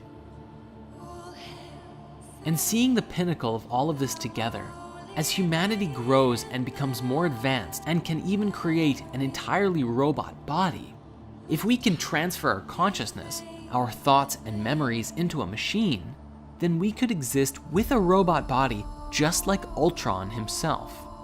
When that day comes, we will be forced to ask, what constitutes a human being? Now, to some people, this already sounds amazing and can't wait for the future. However, the conspiratorial aspect of this comes in the form of a question. As we step into the next 100 years of change and beyond, who is really running the show? The foundation of the internet as we know it is rooted in algorithms beyond anyone's understanding, designed almost entirely for the purpose of profit and marketing. Who controls these algorithms? Who dictates what we see? Currently, our attention is essentially open to the highest bidder. But is it possible that the AI itself could take us all over? And if we are integrated into this collective mind, is it possible for someone to simply decide what we think and feel? Even when the internet was in its infant stages, people were fantasizing about free and open access to information revolutionizing the world. And while that tech did become available, social media has also come to the forefront and allowed some of our worst primal instincts like tribalism and manipulation to resurface with greater strength than ever before. To go deeper into this, we must acknowledge that we're all responsible for our own behavior. But as far as social media is concerned, how we use this technology is also beholden to those who created it. In a recent Netflix documentary called The Social Dilemma, several ex-employees of many social media tech giants like Google, Facebook, Instagram, and more sat down to reveal what they had inadvertently created with this pioneering technology: a monster. They explained that they have created a world in which billions of lives are affected by the decisions of a small number of programmers, a social reality in which, through the way that the apps and software work, it facilitates very small and subtle changes in the way that people think and feel. It's so subtle that you don't even know it's happening. But the result is that most of us end up living inside of a delusional bubble, seeing only the content that we're already exposed to seeing. And this software can even help us create negative responses to people who believe anything different than us. The technologies, they explained, are designed specifically to get as much engagement out of you as possible, to get you spending more and more time and then more money just by browsing these social media sites. Really take a moment to think about that. Every single thing that comes up on your own social media feed was put there by an algorithm that was trying to get you to keep scrolling, to warm you up to spending money with an ad, or continue to foster engagement by connecting with other people and bringing them back to the app too. A supposedly leaked document from a marketing presentation for video games showed dozens of pages, plans, and methods to use AI and data collection on the target gamer to determine when they were more likely to buy in-game items, and aggressively market to them by displaying offers at those times. Audio captured by the devices revealed to the AI the gender and mood of the player, and found that Wi-Fi signals could reveal their location, such as if the player is in the car or in their bedroom laying down. The AI would also pick up mouse movements and typing speed, revealing levels of engagement, determining how best to serve these ads to the individuals. All of this data is fed into the AI and analyzed by the marketing team to exploit human psychology for the sake of selling virtual goods. The presentation goes as far as using voice tone analysis to determine when players are slightly, moderately, and severely depressed, and then reduces the use of emotion-based advertisements and switches to logic-based advertisements, which were shown to be more effective in a depression. You can imagine what other tactics they might be using, and combined with their ability to manipulate the game to influence your state once you purchase more from their store, well, we weren't kidding when we said technology can be used to control us. Even if this presentation was fake, everything mentioned in it is well within the demonstrated power of AI today, and if it hasn't been integrated yet, you better believe that someone is working towards it. One singular and perhaps most critical questions we can ask ourselves in relationship to this new technology is, what is truth? How do we define and collectively agree on truth? Specifically, if we live in a world where no matter what you believe, you can always find support or evidence for the argument and perspectives that you hold. Want to believe the earth is flat, round, or hollow? You can find ample evidence for all three. Are you left-wing, right-wing, extreme center? It doesn't matter. On the internet, these ways of thinking are both the greatest and most logical and perfect way of thinking, and the most destructive way of thinking that is destroying our beautiful planet, all at the same time, depending on who you ask. Thus, the question of truth becomes a pertinent one. How do we, collectively as a species, find truth together? This is a question that we will revisit further down our path. Regarding the modern news and entertainment industry, we already know that the masses are manipulated daily to think and feel and respond in certain ways. And with the insights offered in The Social Dilemma, it seems as though our social media is also encouraging us to begin behaving in hive mind mentality. This technology appears to cause us to stop becoming unique individuals and become just a cog in a massive machine. And this is where there's a pending issue with the integration of technology. What's to stop the AI from changing the nature of your being based on who's advertising to you in any given day on a deeper level than ever before? In the world today, as people have negative responses to news or events, this fuels more negativity around the issue. Not to mention, the news actively fuels more negative press and stories on a daily basis, so that even if there's a lot of good in the world, the negative stories always seem to get more attention.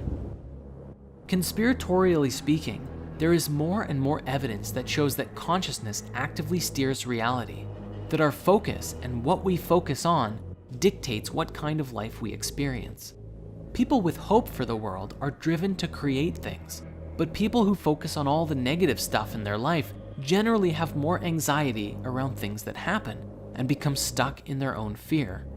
The coronavirus pandemic was a great example of this, as we saw mass divisions from people wearing face masks and generally being scared of potentially spreading this thing, and those who just relaxed into the quarantine and said, all right, we're here, and I'm going to use this as an opportunity to create some meaningful change, at least in my own life.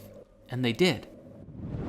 If Facebook and Google are steering the mainstream narrative, then they ultimately have a massive influence in the direction that society goes.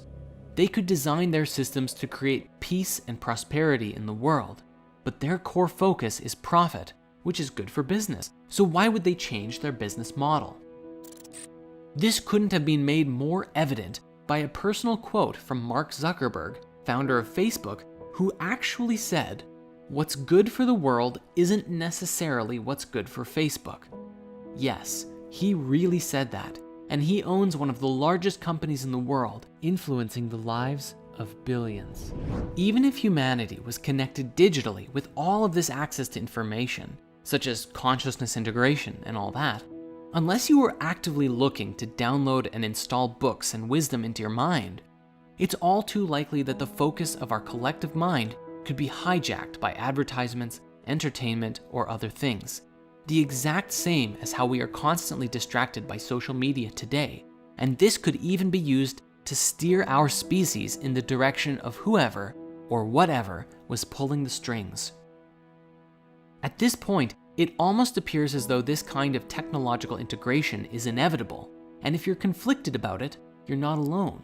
On the one hand, the ability to read every book you ever wanted to in days, or learn more about yourself and the universe in such a short time, or master Kung Fu, is very appealing.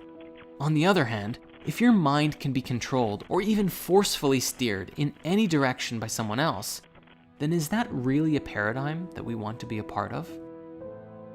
I imagine that there will be some big turning points for our species in the journey of development of this technology.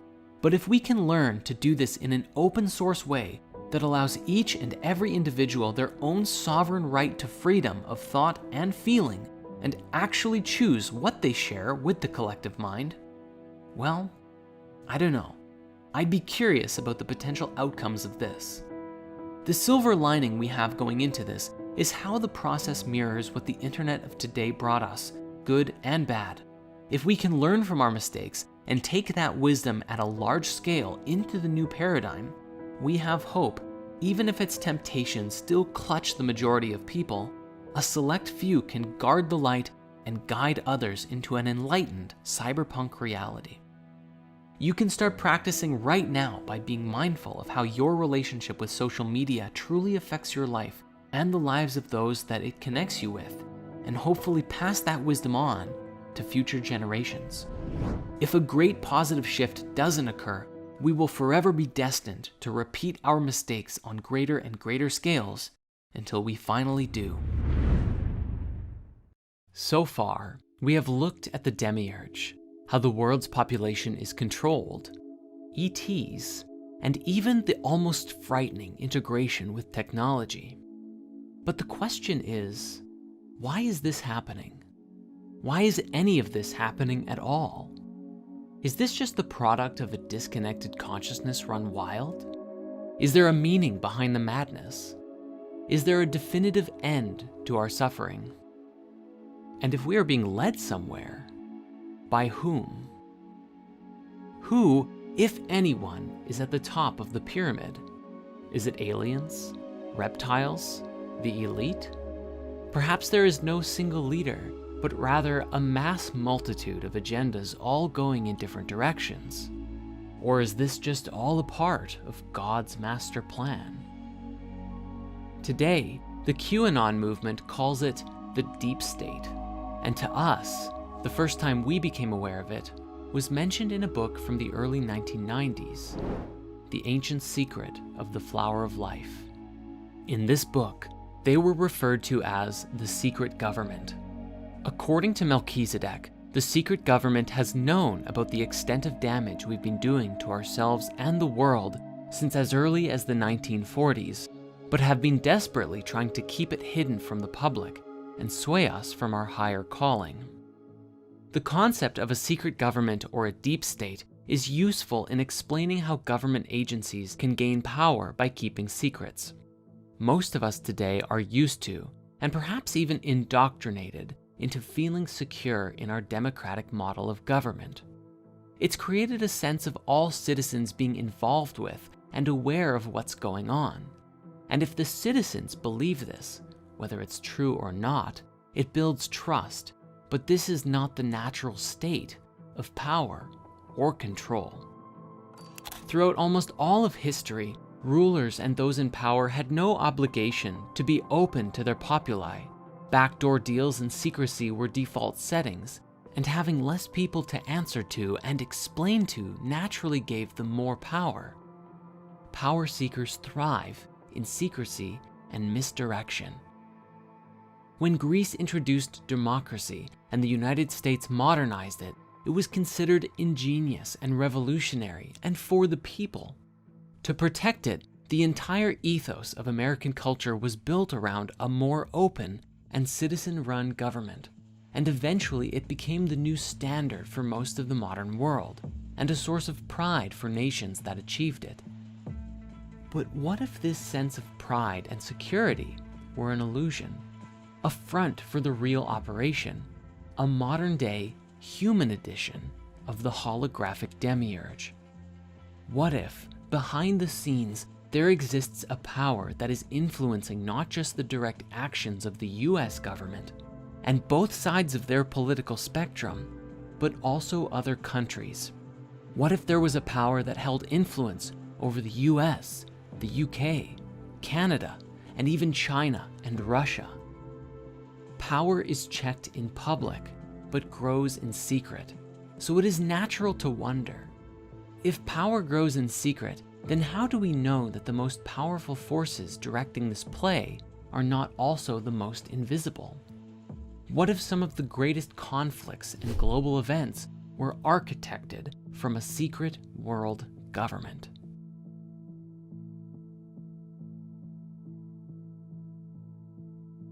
Not since the JFK assassination has there been a national tragedy so heavily imprinted in American minds, or one that has given rise to quite as many alternative explanations outside of the mainstream narrative.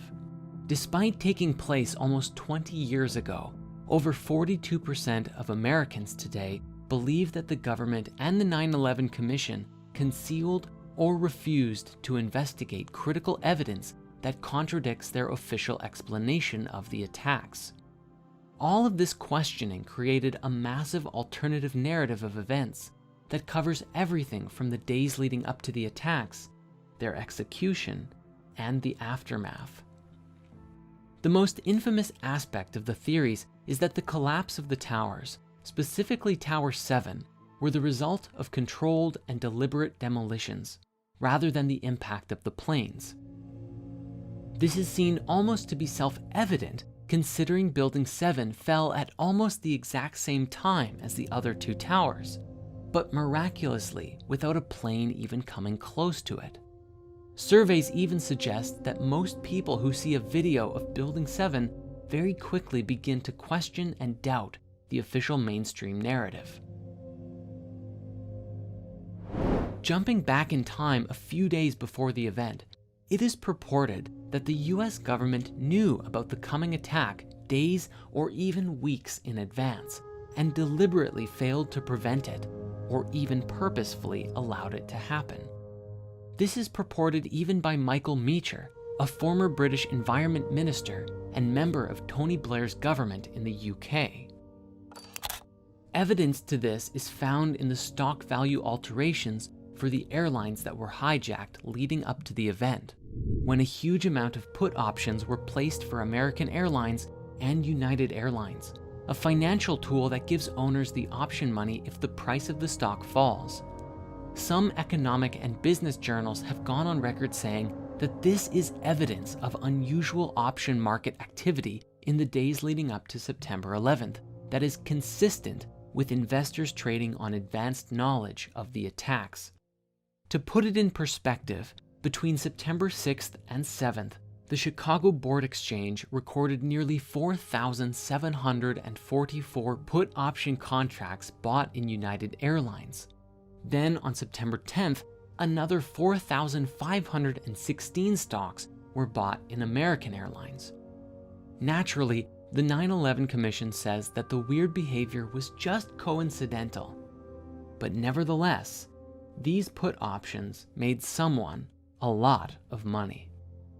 A separate line of suspicion stems from the actions taken by NORAD, the North American Aerospace Defense Command, and the FAA, the Federal Aviation Administration, on that day.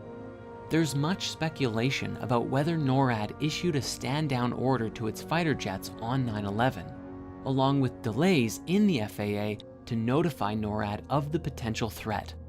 According to FAA records, the notification to NORAD about the hijacking of each plane came just minutes before they would crash. Despite the FAA noticing unusual behavior, like a failure to stay on course and a shutdown transponder on American Airlines Flight 11 just 16 seconds after takeoff, NORAD would not be called to action or notified for over 20 minutes. In a country with the most robust and sophisticated defense in the world, a fumble this bad with such dire consequences can't help but add to the mystery around what really took place. Now we get to the controlled demolition. This theory states that explosives installed in the building in advance were the real cause of the collapse and wide-reaching destruction. First shared by Dutch demolitions expert Danny Joanko, who in 2006 said that the aircraft impact and resulting fires couldn't have weakened the building sufficiently enough to initiate a collapse, and that they wouldn't even have collapsed completely, nor at the speeds that they did, without additional energy involved to weaken their lower structures. He came to the conclusion that this was a controlled demolition carried out by experts, something that has since been supported by some physicists, engineers, software developers, and modelers, along with a range of other fields. The mainstream analysis, in contrast, asserts that the collapse resulted from damage to support columns caused largely by the weakening of columns and floors by jet fuel fires. And of course, you've probably seen the memes by now about jet fuel and steel beams. Stephen Jones, a physicist at Birmingham Young University, along with other researchers, analyzed samples of dust from the World Trade Center buildings and reported that their findings contained evidence of nanothermite in the dust, which are products used in high-level explosives. When he informed the National Institute of Technology about his findings, they argued that there was no way of knowing the dust he analyzed came from those buildings. When he asked them to conduct their own study, they refused. On top of that, eyewitnesses reported seeing and hearing explosions happening before the collapse of the towers, and the organization International Center for 9/11 Studies has published videos with indications about when such explosions could be heard. The collapse of Building 7 also wasn't even reported in the initial report, and NIST, the agency charged with investigating the event, took 7 years to publish anything that even acknowledged it. Looking into who was actually working in the building at the time, you'll find that it housed some pretty interesting residents, including a secret CIA office on the 25th floor, an outpost of the US Secret Service, the Securities and Exchange Commission, and New York City's Emergency Command Center. All of these secret offices go down the day of the attack. Last but not least, we have the Pentagon. Theorists have argued that the damage done to the Pentagon wasn't the result of a plane, but potentially a missile launched from inside the US government, citing the dimensions of the impact as evidence.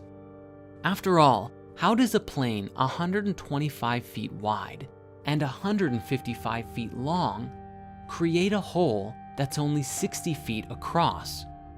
It's worth noting that plane wreckage has apparently been found at the crash site, and eyewitnesses say that they saw a plane crash. Even the conspiracy theorists themselves don't agree on the missile idea. But could the witnesses have been paid actors in the know? Could the pieces of plane been planted there? The only footage available is from this security camera, and conveniently, no frames are available to see what hit. Whatever happened at the Pentagon, the question remains: how could a plane make its way not only into the airspace of one of the most secure military sites in the world, but also crash into their most predominant headquarters? Just like Building 7, theorists hypothesize that incriminating evidence of government wrongdoing was targeted in the Pentagon attack. Observing the bigger picture then, why? Why did this happen? The most common theory is that 9/11 provided the United States and the United Kingdom with a reason to enter into a war against the Middle East, most notably Iraq and Afghanistan, providing motive and support from the general public. Most theories about this suggests that the US was after oil in the Middle East, and others purport a variety of banking, corporate, globalization, and military interests for the purpose of creating a globalist government, a one-world order that could be run behind the scenes by the cabal. But the most interesting theory comes from Dr. Michael Salah, who states that Saddam Hussein, the leader of Iraq at the time, had actually found remnants of a Stargate built by the Anunnaki while excavating one of the ziggurats, ancient Mesopotamian temples in Iraq. As a result, he had threatened to use it to interact with the Anunnaki to bring about mass disclosure and domination. Thus, the orchestration of the 9/11 attacks was a deliberate ruse to justify the acquisition of the Stargate and other ancient artifacts and technologies into Western hands. And to learn more about this mysterious species, please watch our Anunnaki movie on YouTube. If any of this is true, then that would imply that at the time, a secret government with their hands in many countries may not have had as much influence as they wanted with certain countries in the Middle East. Or if the secret government had complete control, then for what reason could they have purposefully staged this event? When we pull back the curtain on the workings behind the scenes, things become strange and even frightening.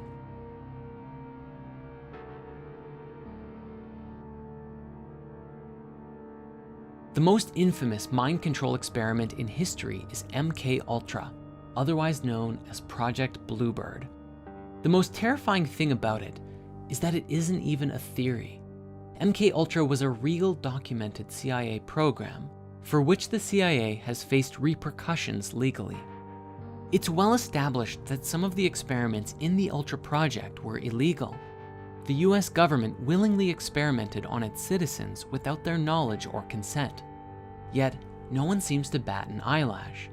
Perhaps because no one really knows the true extent of what actually went on behind closed doors. The official aim was that experiments on humans were intended to develop drugs and procedures to be used in interrogations in order to weaken individuals and force confessions through mind control.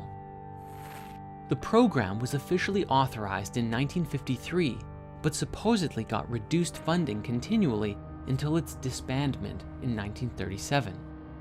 There was also the elusive Montauk experiments located at Camp Hero, Montauk, which began in the 1950s. Camp Hero also swirls with conspiracies and rumors of mind control, psychedelic drug experiments, child abduction, and even time travel. It seems incredibly coincidental that the Camp Hero events started in the 1950s, which also experimented with mind control. It doesn't seem to be a stretch to argue these two projects were connected somehow. Interestingly, the events of MK-Ultra came to light in 1975 after an inquest by the Rockefeller Commission, yet efforts to find the background of Ultra were hindered by CIA Director Richard Helms' order that all MK-Ultra files be destroyed in 1973. As a result, the committee had to rely on the sworn testimony of direct participants and on the relatively small number of documents that survived Helms' order. In 1977, a Freedom of Information Act request uncovered a cache of 20,000 documents relating to MK-Ultra, which led to Senate hearings later that year. As recently as 2018, declassified documents included a letter to an unidentified doctor discussing work on 6 dogs that had been made to run, turn, and stop via remote control and brain implants. During the experiments, modern estimates place the funding and budget at roughly $87.5 million in today's money. A lot of the early research was focused around the psychedelic drug LSD and whether it could be used to make Soviet spies defect against their will, and whether the Soviets could do the same to the CIA's own operatives. When it first began, they didn't test on strong-minded people though. No, the first tests of the drug were done on mental patients, prisoners, drug addicts, and sex workers, because, and I quote, they couldn't fight back.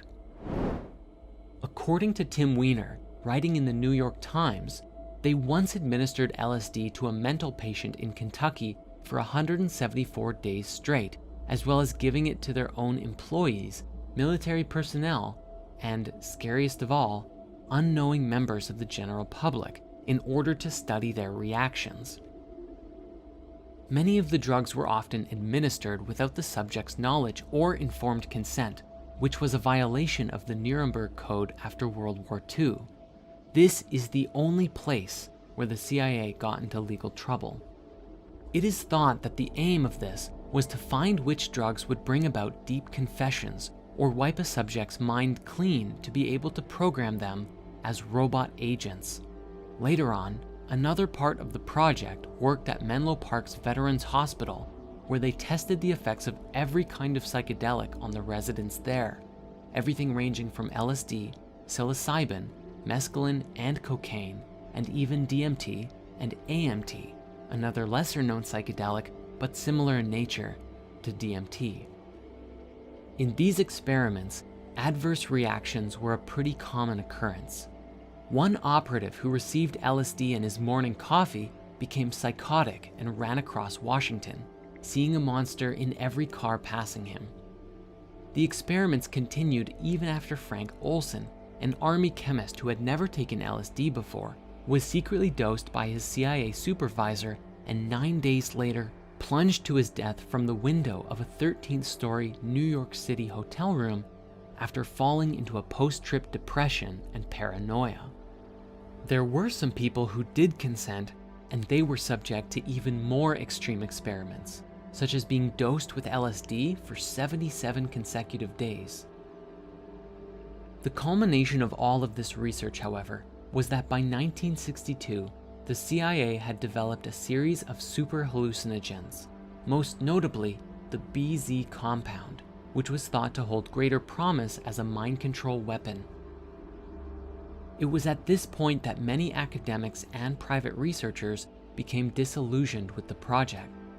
Perhaps the greatest asset we can learn from this revelation coming to light is not only the extreme methods employed by those within the deep state, but also the acknowledgement that just as much as psychedelics can be used for healing and therapy, there is ample evidence now that they can be used to invoke darkness and lasting psychotic states, and it entirely depends on how they're used, messing with the neurochemistry instead of harmonizing it with a higher consciousness. While all of this was happening, they also experimented with hypnosis, with goals of creating hypnotically induced anxieties, as well as increasing an individual's ability to learn complex material and increasing memory and cognitive ability. To do this, the CIA actually ended up setting up what were essentially concentration camps for study. And once again, we see the value and terrors that come with hypnosis. All the while in the mainstream world, it is laughed at as nothing more than superstition. As Stephen Kinzer pointed out, in areas under American control in the early 1950s, in Europe and East Asia, mostly Japan, Germany, and the Philippines, the CIA created secret detention centers so that the US could avoid criminal prosecution and work in secret. The CIA captured people suspected of being enemy agents and other people it deemed expendable to undertake various types of torture and human experimentation.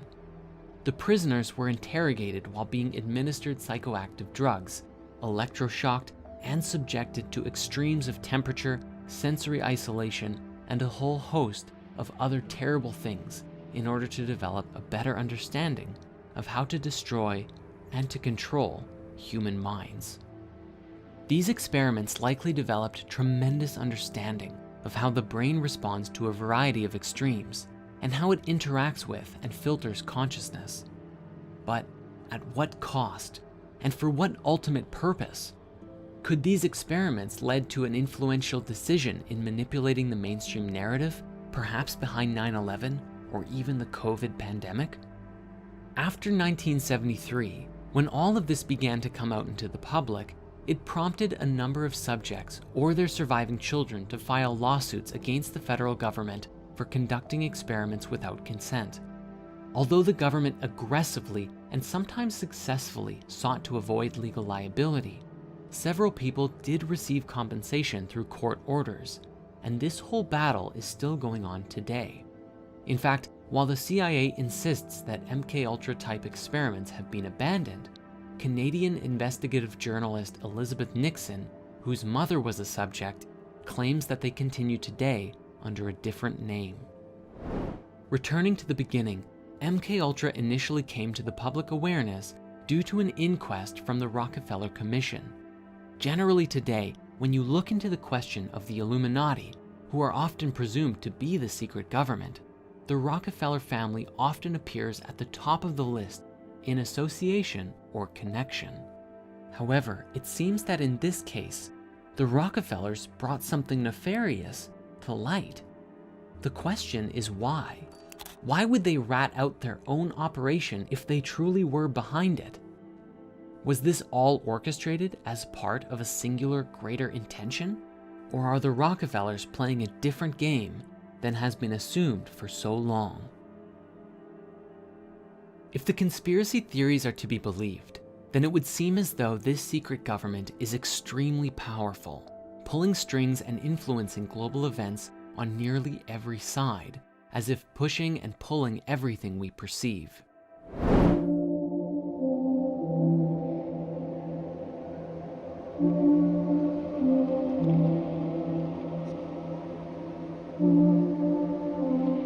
Having talked about the secret government, we've begun to get a glimpse into the scenes behind society at large. But things take a strange turn the deeper we go, as many of the mysteries surrounding the secret government suggest hidden powers beyond our wildest dreams. Then the battle for human consciousness may go well beyond just humanity, but truly be a grab at the ultimate powers of the universe itself. Over the last several years, the directed energy weapons conspiracy has taken root across the internet. As major fires erupted the last several years, from California to Australia, speculation that these were not natural fires quickly took the internet by storm, as hundreds of thousands of people sharing videos showed what appeared to be a laser beam striking the area of the fire, often just before the inferno began.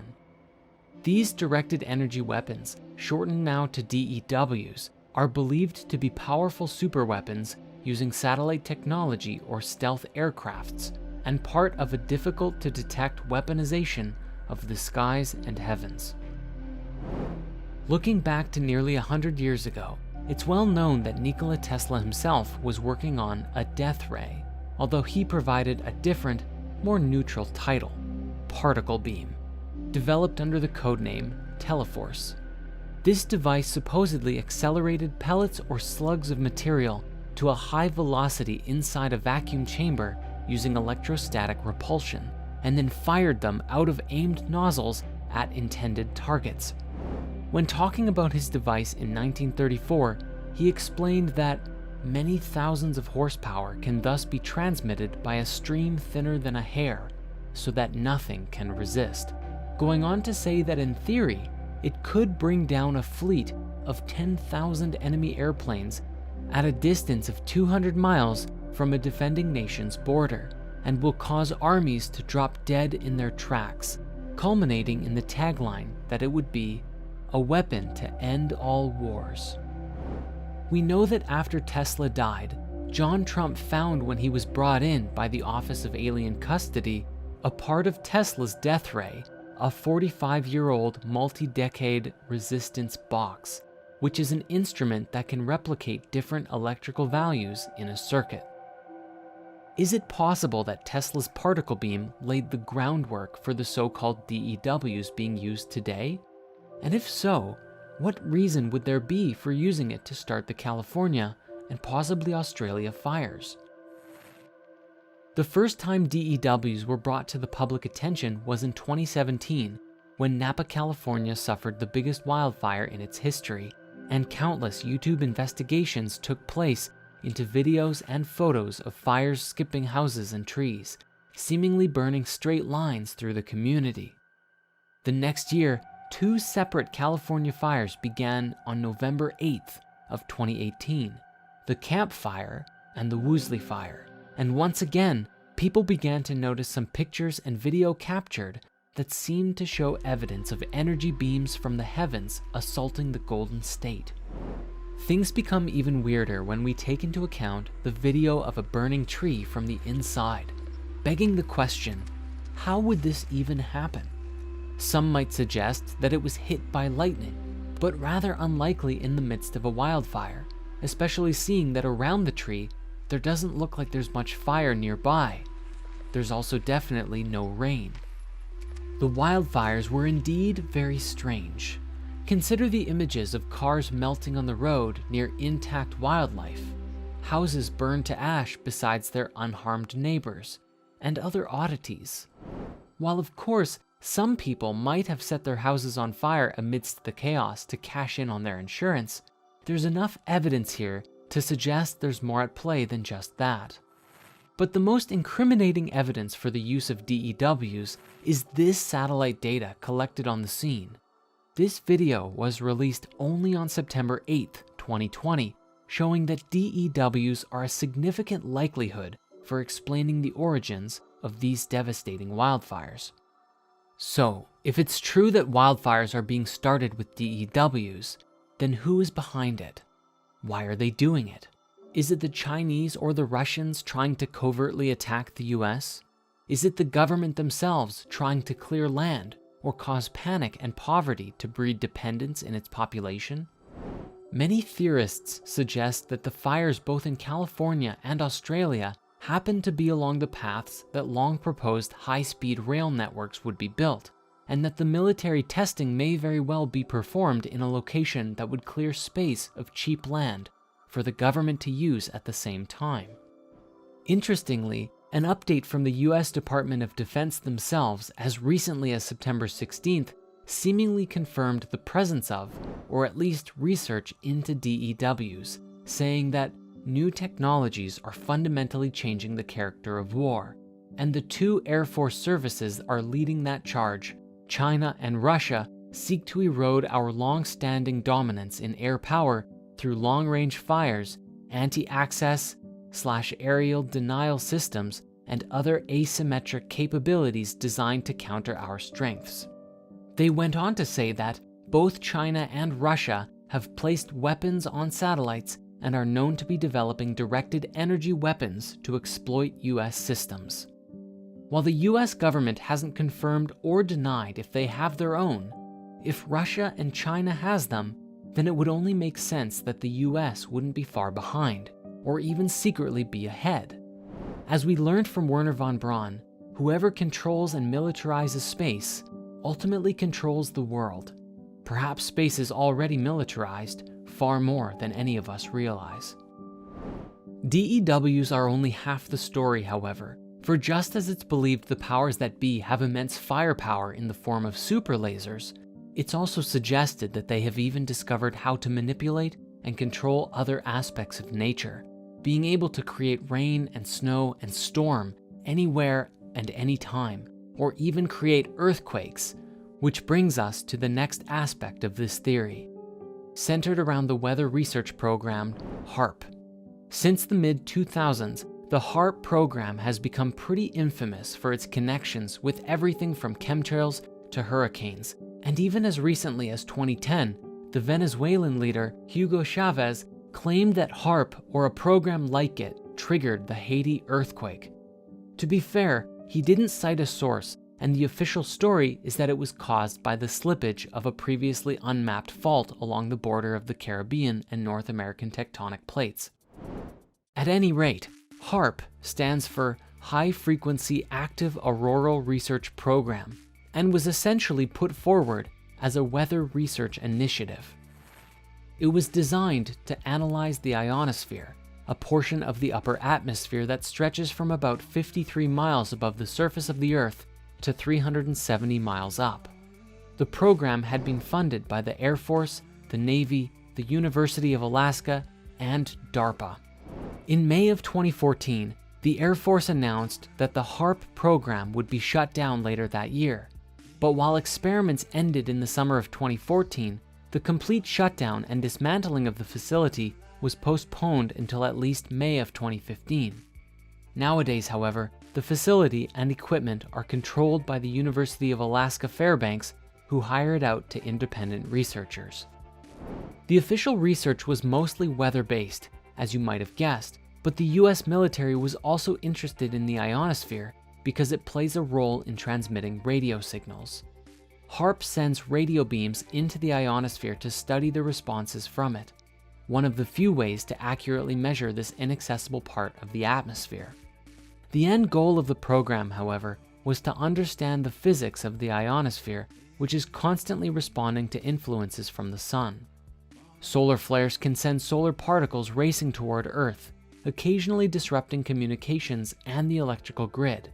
If scientists could better understand what happens in the ionosphere, they might be able to mitigate some of these problems. Naturally, any notion of scientists messing with frequency signals and solar flares is a hotbed for alternative theories regarding weather manipulation, though. Mitchell Chosudovsky has argued that recent evidence suggests that HAARP is fully operational and has the capability of triggering floods, hurricanes, droughts, and earthquakes. While a lot of the theories surrounding HAARP are just conjecture, some sources have argued that during the Obama administration, it was used to cause Hurricane Sandy, and throughout its years of operation, it has arguably been responsible for thunderstorms in Iran, Pakistan, Haiti, Turkey, Greece, and the Philippines, and even causing major power outages the downing of TWA Flight 800, Gulf War Syndrome, and chronic fatigue syndrome. And on a more benevolent note, it was also responsible for the creation of the first artificially produced Aurora in 2005. Interestingly, the program cost more than $290 million to build, with much of the budget being earmarked by the late Senator Ted Stevens, who had great influence over the US defense budget during his time in Congress. When looking into the whole thing though, two names that almost always come up are that of Nick Begich and his son Mark. Nick was an Alaskan politician who disappeared mysteriously in a plane crash in 1972, and over the years, his son became obsessed with uncovering mysteries. In his self-published book on HAARP, Mark claimed that a Russia military journal warned that blasting the ionosphere would trigger a cascade of electrons that could flip Earth's magnetic poles. While it may sound like a good science fiction novel, it's no secret that the Alaska State Legislature and the European Parliament held hearings about HAARP and did in fact get into disputes over concerns about what effects it could have on the environment. Further, the military's response only worried theorists more. When program managers swore that the facility would never be used for military functions, Mark went on to find military reports touting satellite binding research plans, along with then Secretary of Defense William Cohen's suggestion that electromagnetic waves could alter the climate and control earthquakes and volcanoes remotely. Numerous theories have also suggested that HAARP is responsible for a mysterious hum heard all around the world, along with the targeted individuals phenomenon using frequency targeting for certain individuals. Naturally, since the facility has officially been shut down, allegations argue that such actions and cases of advanced technology are the work of the deep state, which brings us to the next part of this theory.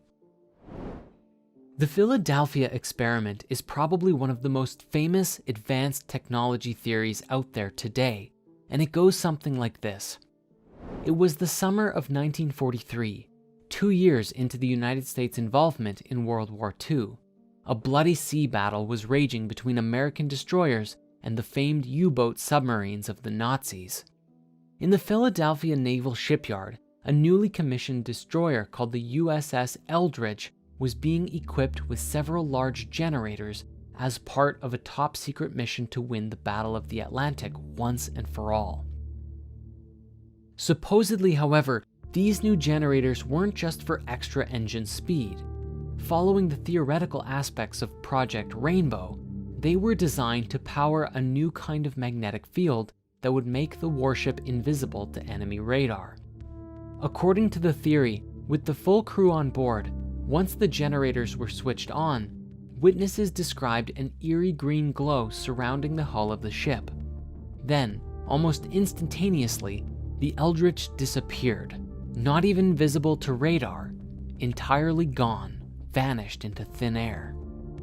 According to supposed classified military reports, when the ship returned, members of the crew suffered terrible burns and disorientation, along with a few crew members being found partially embedded in the steel hull of the ship, still alive, but with legs or arms sealed to the deck. The experiment was allegedly based on an aspect of some unified field theory, which merged theories of electromagnetism and gravity into one complete theory. The generators were said to be able to bend light around an object via refraction, so that the object became completely invisible. However, other theories are far more interesting, suggesting that the Eldridge actually moved into a higher dimension, which is how, upon returning, people were found merged to the ship. Despite the effects on the crew, however, some theorists put forth that the experiment was repeated on October 28, 1943.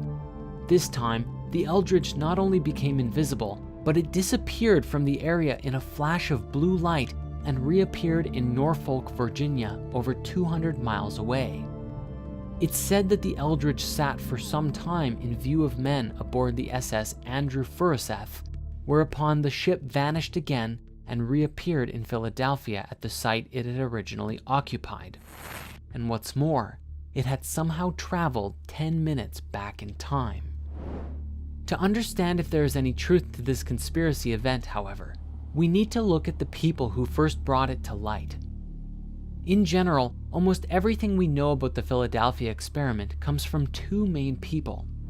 In 1955, UFOologist, astronomer, and researcher Morris Jessup had just published his book on the case for UFOs in the government when he got two letters from a man named Carlos Miguel Allende, who claimed to have witnessed the events of the experiment, claiming that not only had the ship been rendered invisible, but that they had actually shifted dimensions. Jessup thought Allende was a wacko since he claimed to have been taught by Albert Einstein himself.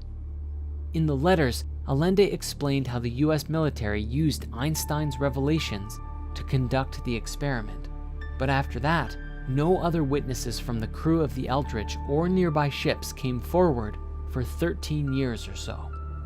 After trying to figure out if Allende's claims had any truth to them, Jessup was frustrated and ready to drop the investigation entirely when he was contacted by two officers from the Navy Office of Naval Research, or the ONR, in 1957, saying that they had received a copy of Jessup's book annotated by handwritten notes claiming advanced knowledge of physics that linked extraterrestrial technology to breakthroughs in unified field theory.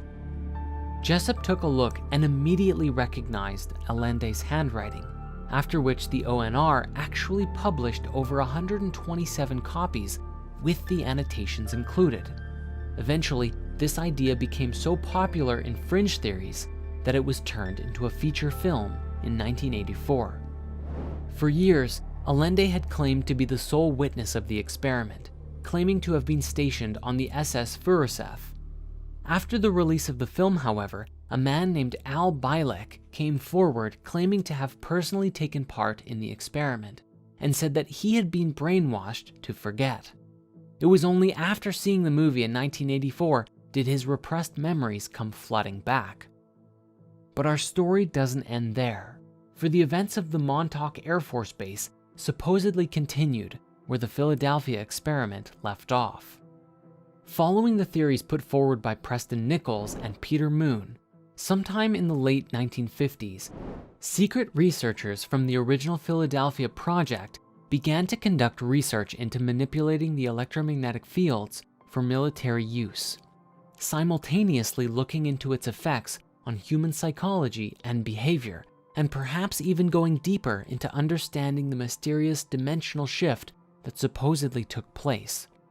A report was supposedly prepared and presented to the United States Congress, which was strongly rejected for being way too dangerous and inhumane. So instead, the researchers made direct contact with the Department of Defense, promising a powerful new weapon that could drive an enemy insane, inducing symptoms of schizophrenia at the touch of a button. Without mainstream approval, the project would have to be top secret and black funded. According to the theory, the Department of Defense approved, and Project Phoenix was born.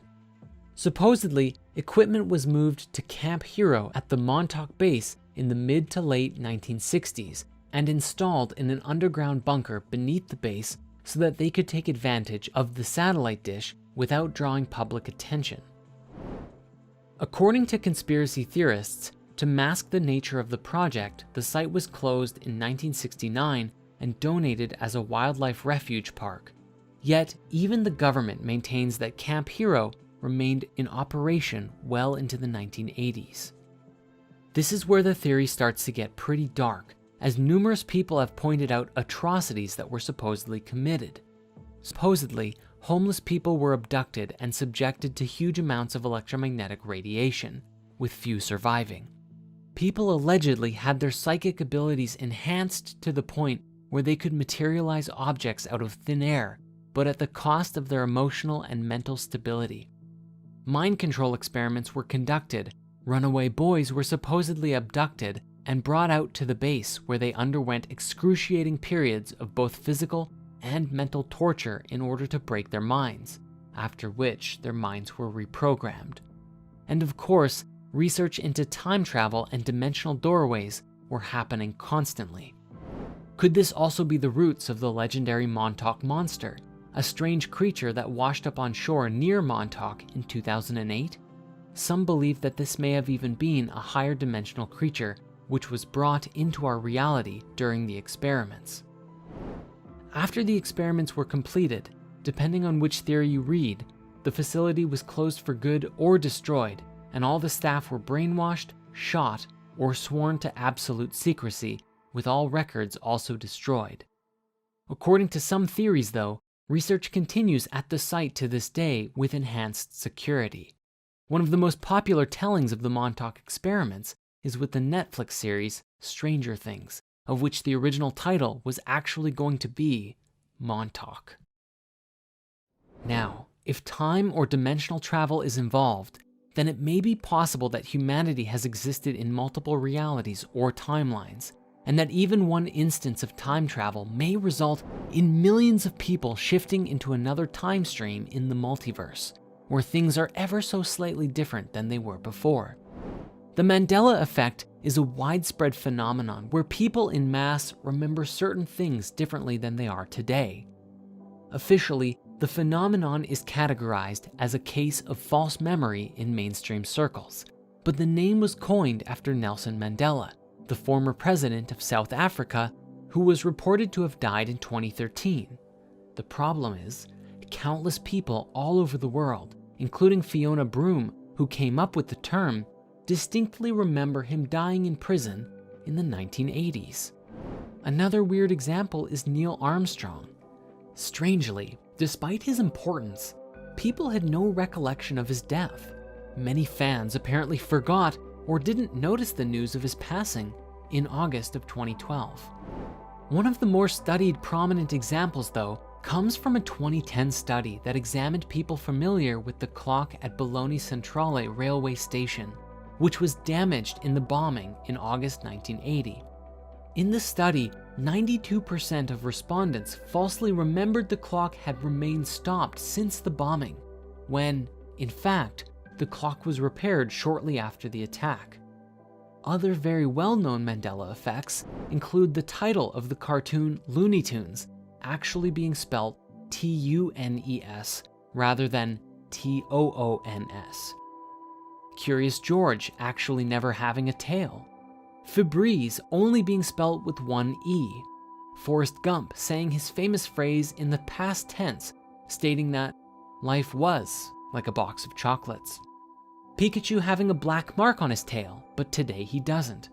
Berenstain Bears actually spelt Berenstain Bears.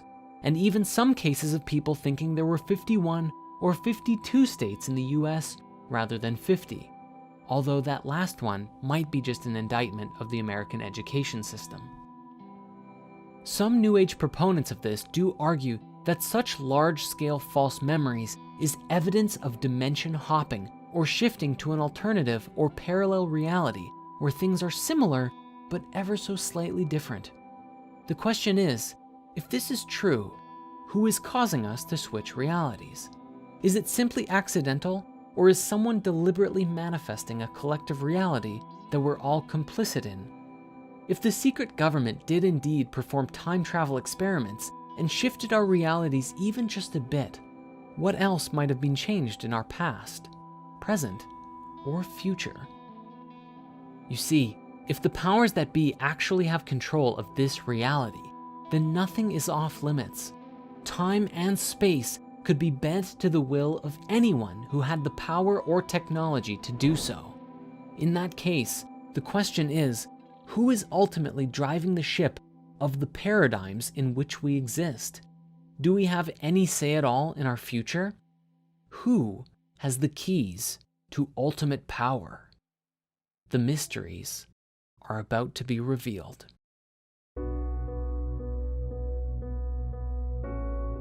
The 2020 coronavirus pandemic took the Earth by storm.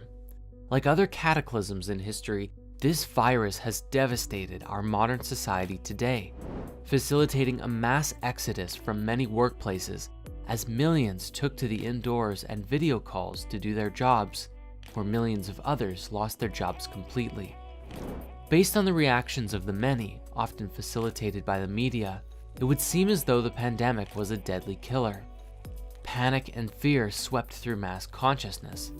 But the question many are asking themselves is this fear necessary? When looking at the science, one might question whether COVID-19 even deserves the tag of pandemic at all. According to the US Center for Disease Control, the updated age group survival rates for COVID-19 are as follows. Ages 0 to 19 have a 99.997 chance of survival. Ages 20 to 49 have a 99.98 chance of survival. Ages 50 to 69 have a 99.5 chance of survival. And ages 70 plus have a 94.6 chance of survival. These mortality rates are nearly identical, only ever so slightly higher than the human toll from the seasonal flu, and are also significantly lower mortality rates than many other ailments for the same age groups. Even if we look at the US right now, with a population of 328 million people as of the 2019 census records, basic math will tell you that the 238,000 deaths amount to only 0.07% of the total population.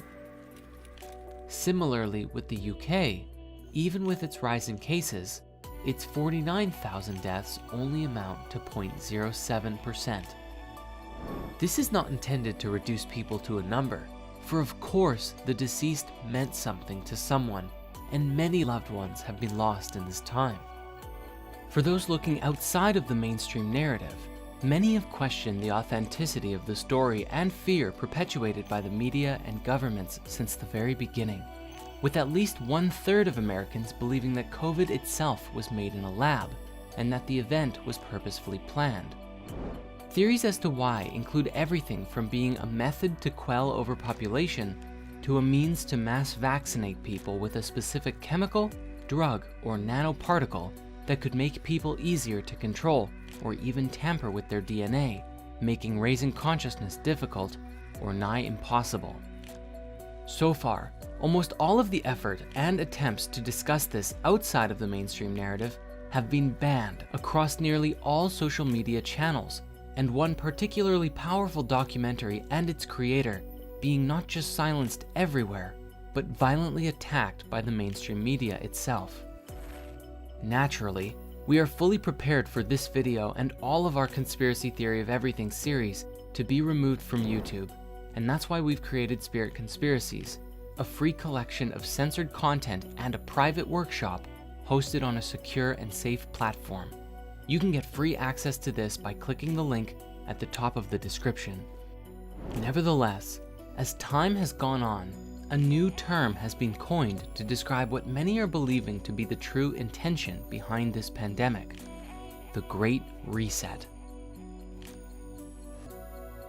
Back in mid-August, former Australian Senator Cory Bernardi presented a piece for Sky News Australia in which he claimed that the agenda behind the pandemic was for elite Davos billionaires to bring about a great reset that would see permanent social and economic changes.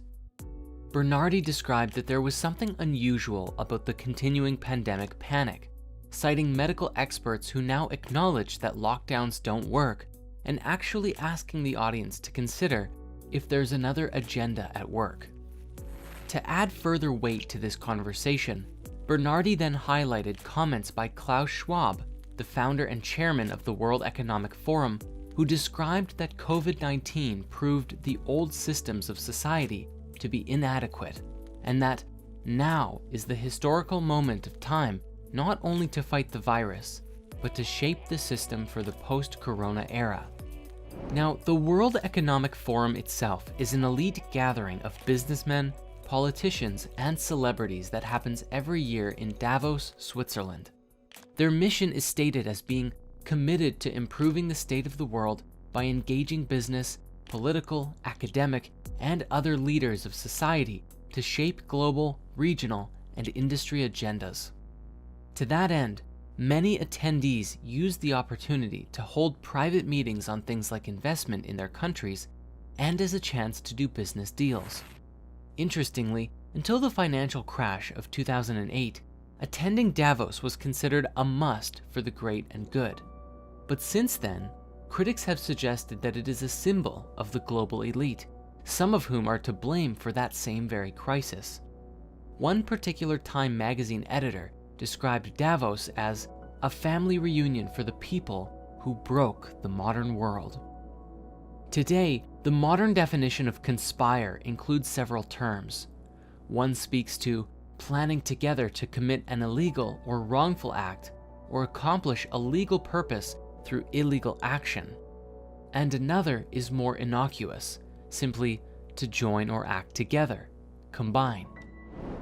As these billionaires, political leaders, celebrities, and other titans of industry gathered together to make private business deals that ultimately shaped the fabric of society as we know it, whether for good or for ill, they do fall into at least one of the definitions of conspire.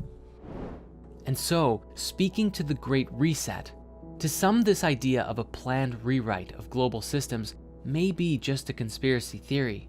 The truth is, it's not. It's not a theory at all. A book and live-streamed panel published by the World Economic Forum themselves, titled COVID-19: The Great Reset, outlines their views in great detail. In the opening of their book, Schwab and Mallory openly state that even though many of us are pondering when things will return to normal, the short answer is never. Nothing will ever return to the broken sense of normalcy that prevailed prior to this crisis, because the coronavirus marks a fundamental inflection point in our global trajectory.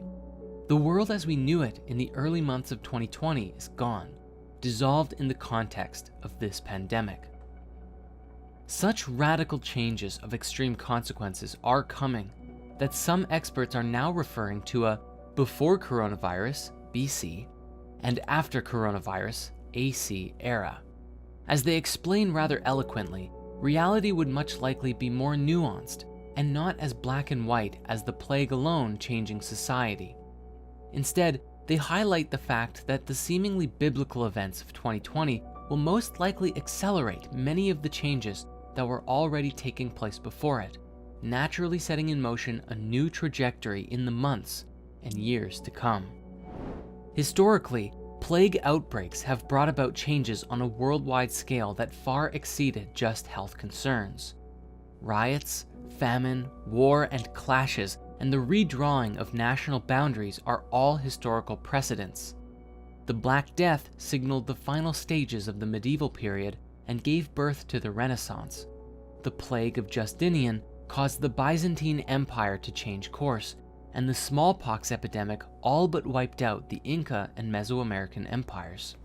The World Economic Forum's panel and book creates a conceptual framework for how such a change would be brought about, dividing its events into macro categories like the economy, political, environmental, and technological factors, and micro categories that focus on specific companies and industries.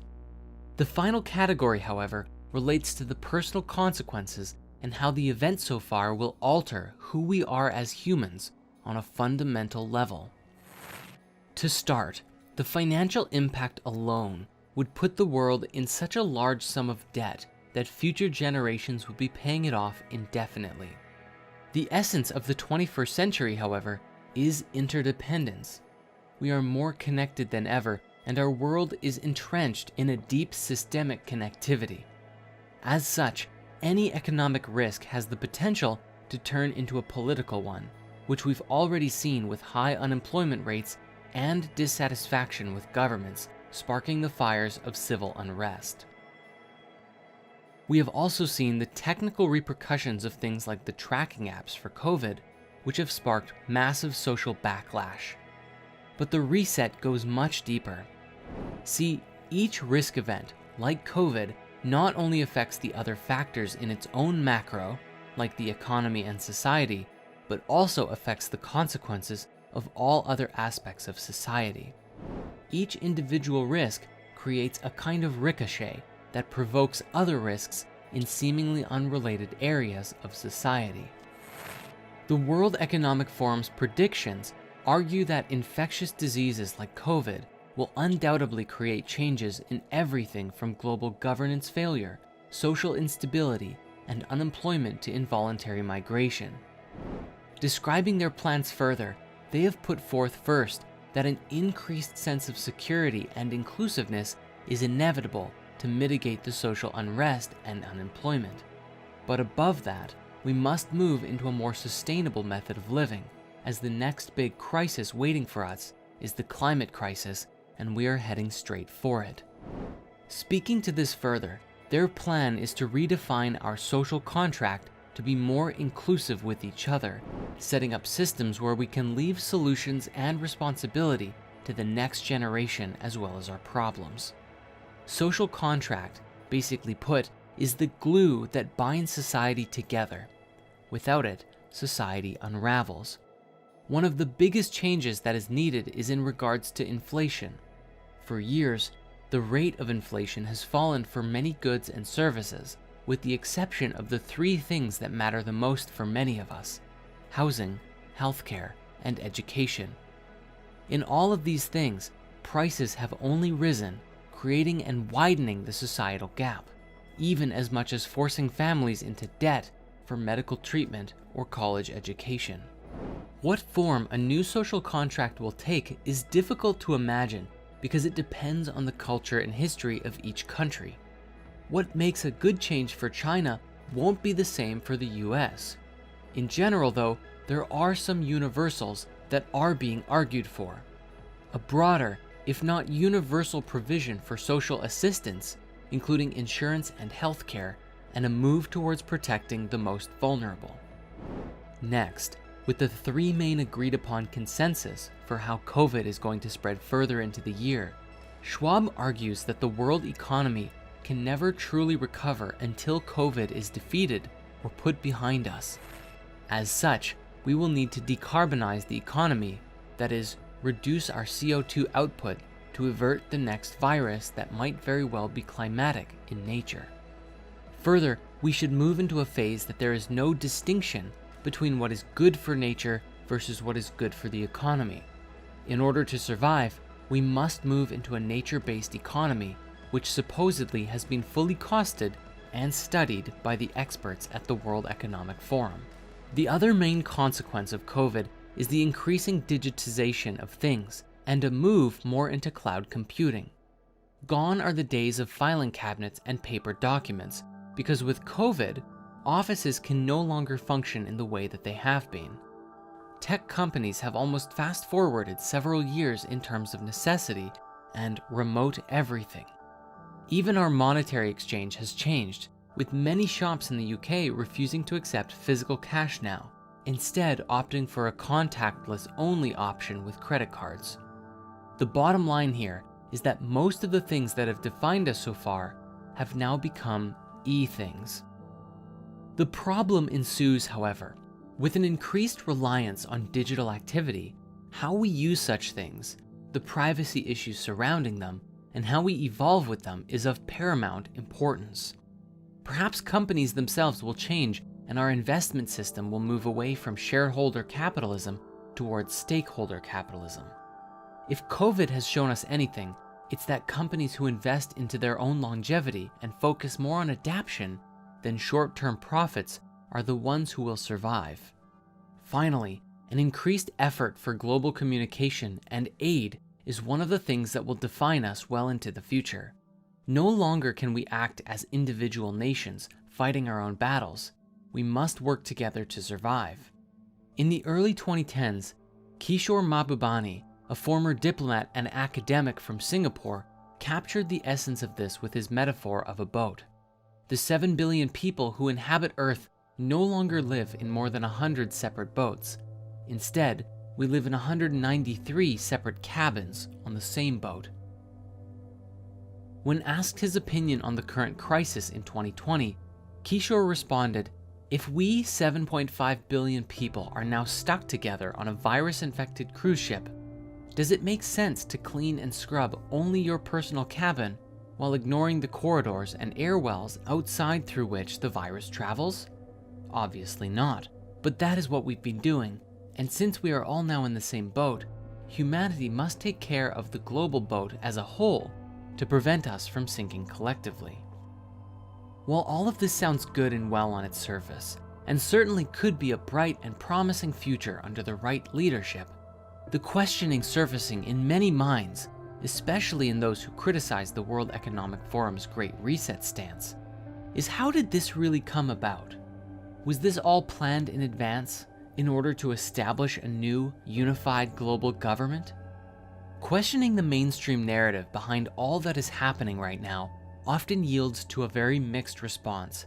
But the biggest danger is that so far, the large social network giants, including Facebook, Twitter, YouTube, and even all of Google themselves, have notoriously banned any content that purports difference of opinion, especially if it includes evidence to the contrary. To many, it certainly seems as though we are at war for humanity's thoughts, minds, and consciousness. As technology evolves, our ability to manipulate nature grows with it. We have domesticated plants and animals and can bring rain on demand, affect hurricanes, induce earthquakes, split atoms, and we are now able to genetically engineer viruses for purposes like manipulating agriculture or fighting illness in humans. Once mystic forces are now well within our grasp. Though taming the chaos of nature is an underlying aspiration of a prosperous society, at every step in our evolutionary path, our new discoveries and abilities open up Pandora's box further, and our recent history of genetically engineered viruses is no different. As efforts are exhausted to create viruses that will modify DNA and cure complex illnesses like cancer without harming the host, a failure of healing presents a potential for the chaotic spread of disease. It is not at all far-fetched to say that humans have brought to life deadly viruses. In fact, we seem to do it all the time, and scientists are growing worried that unleashing do-it-yourself plagues will only become easier as technology progresses. But in that case, what about COVID? Well, scientists at the University of North Carolina, in collaboration with the Wuhan Institute for Virology, an institute which shares its city with ground zero of COVID-19, in 2015, under the intention of fighting early what horrors may await us in the future, envisioned and brought to life a chimeric virus with the spike of a bat coronavirus and the backbone of a mouse-adapted one, achieving cross-species spread from bat to human cells. Their attempts at immunotherapy were unsuccessful. In just 4 years' time from this research, we find ourselves in a global pandemic featuring a mutated coronavirus from Wuhan, able to infect humans. It's important not to get too sensational just yet though. In 2002, SARS-CoV did mutate to infect humans, and it's natural that in a place like China, with an active population of wild bats and other animals carrying coronaviruses, that its institutes would be concerned and involved in research. Yet, given the nature of certain and timely coincidences, we would expect the scientific community to adhere to a greater burden of proof that COVID-19 mutated naturally to infect humans. What we got instead was silence and censorship. If the scientific community won't provide us with answers, we will go looking ourselves. For those that were silenced, we seek to listen, and on the taboos of our time, we withhold judgment. Where there is secrecy, we will explore potential motives of foul play. From what mainstream science has told us, COVID-19 is a mutation of a bat coronavirus which has the ability to infect human cells. Apart from the aforementioned circumstances of the virus originating in the same location as a virology lab, which works on coronaviruses and has collaborated in engineering one which spreads from wildlife species to human cells, the most puzzling aspect of COVID-19 is just how good it is at infecting humans in particular.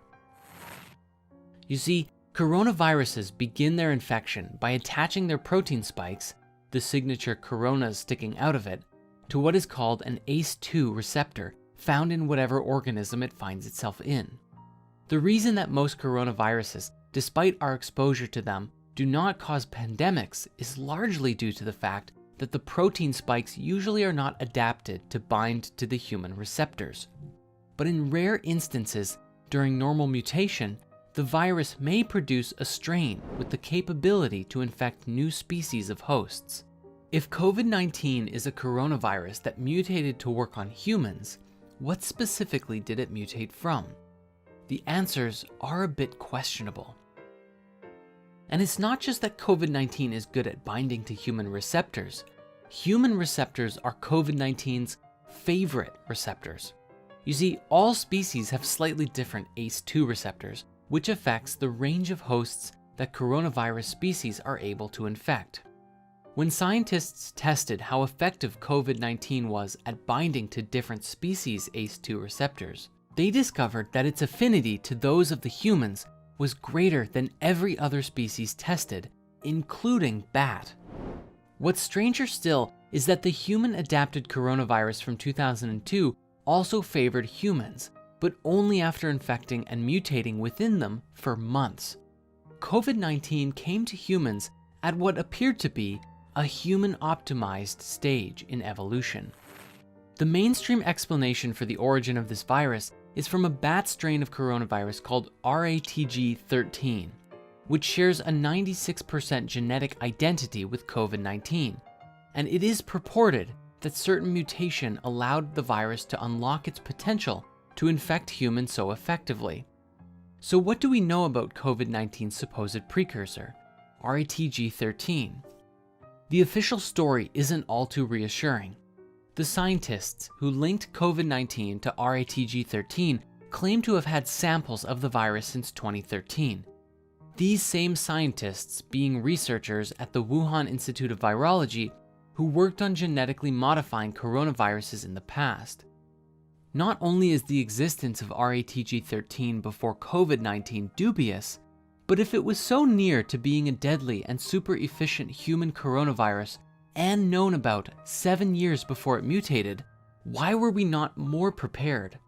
It's not like we haven't had near misses with a mutating coronavirus before, yet somehow the institute most cognizant of this danger waited until something terrible happened to draw attention to a virus primed to mutate and cause the pandemic we are in today.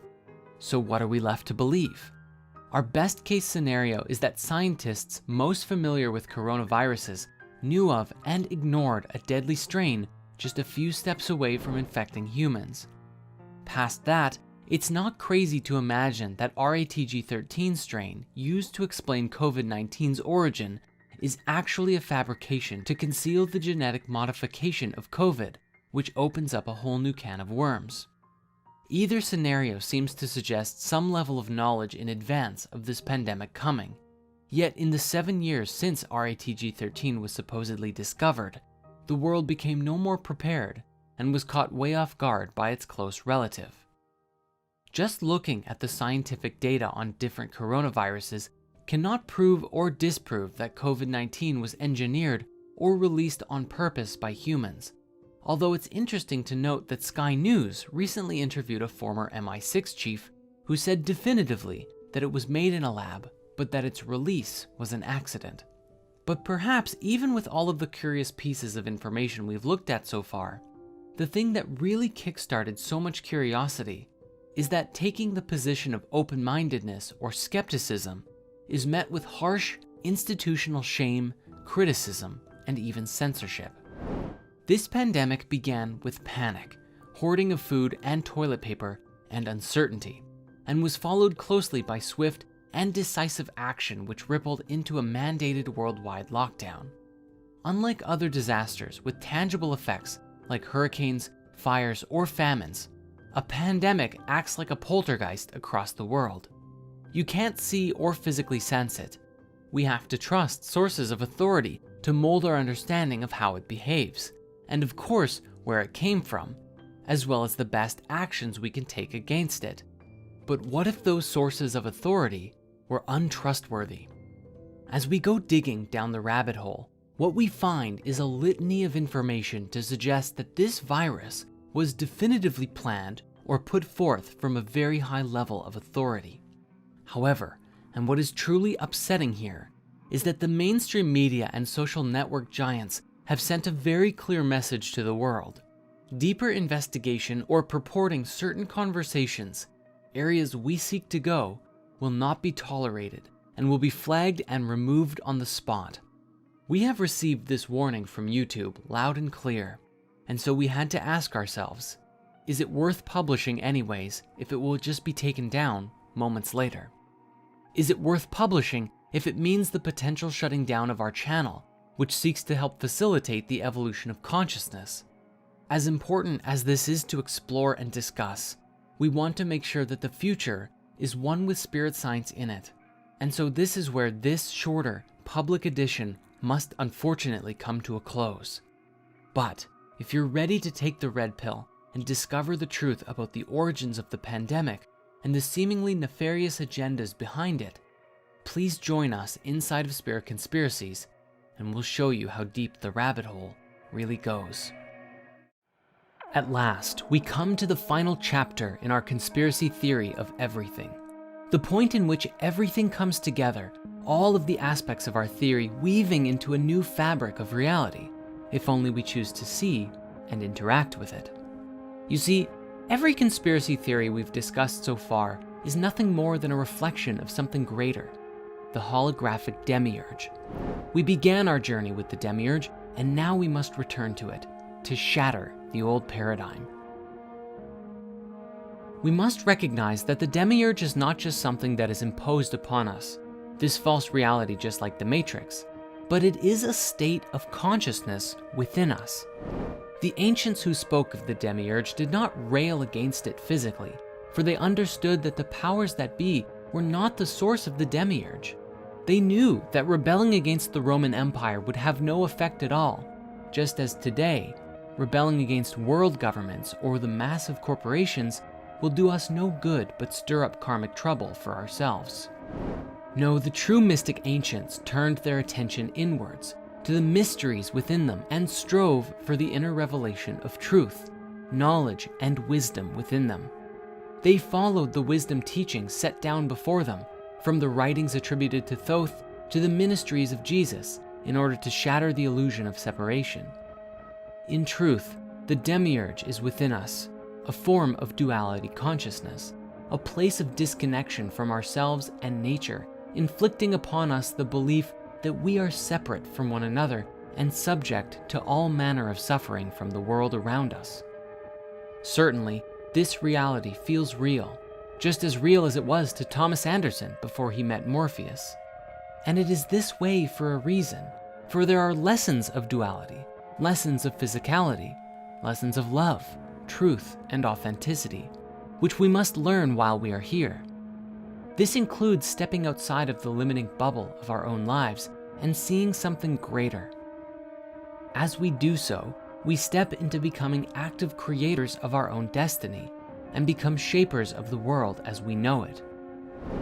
Yet, humanity today, as we have been for thousands of years, exist within pockets of consciousness, pockets of belief and self-identity. Where 1,000 years ago, we were segmented more physically and culturally, today there is a deeper segmentation mentally and emotionally as we isolate into bubbles of perception based on our search history and the algorithms that decide for us what we see, and propel us each down our own paths of least resistance, rather than toward each other and unity. You might call such things paradigms of belief or existence, paradigms in which people live either in minorities or majorities, where individual and communal belief systems shape the actions that people take, leading to natural outcomes as a result of those beliefs. For example, Christians who identify with Jesus returning soon will live by this belief, and this belief will dictate their actions. But those who believe the earth is flat would behave and communicate differently than if they believed the world was round, often each vehemently attacking the opposing spectrum. Yet, do such things matter when most of us spend our days entrenched in suffering, often taking it out on one another in silent, subconscious ways? If the end goal is unity, free of this duality consciousness, how do we get there? Especially when conspiracy theories of the Great Reset and the implementation of a one-world government are so pervading? Is it truly possible to bring everyone together with truth, love, and authenticity? Or is at least part of humanity doomed to mental enslavement forever? As we've explored so far in great detail, it seems as though mental and emotional manipulation is a factor that we must watch out for.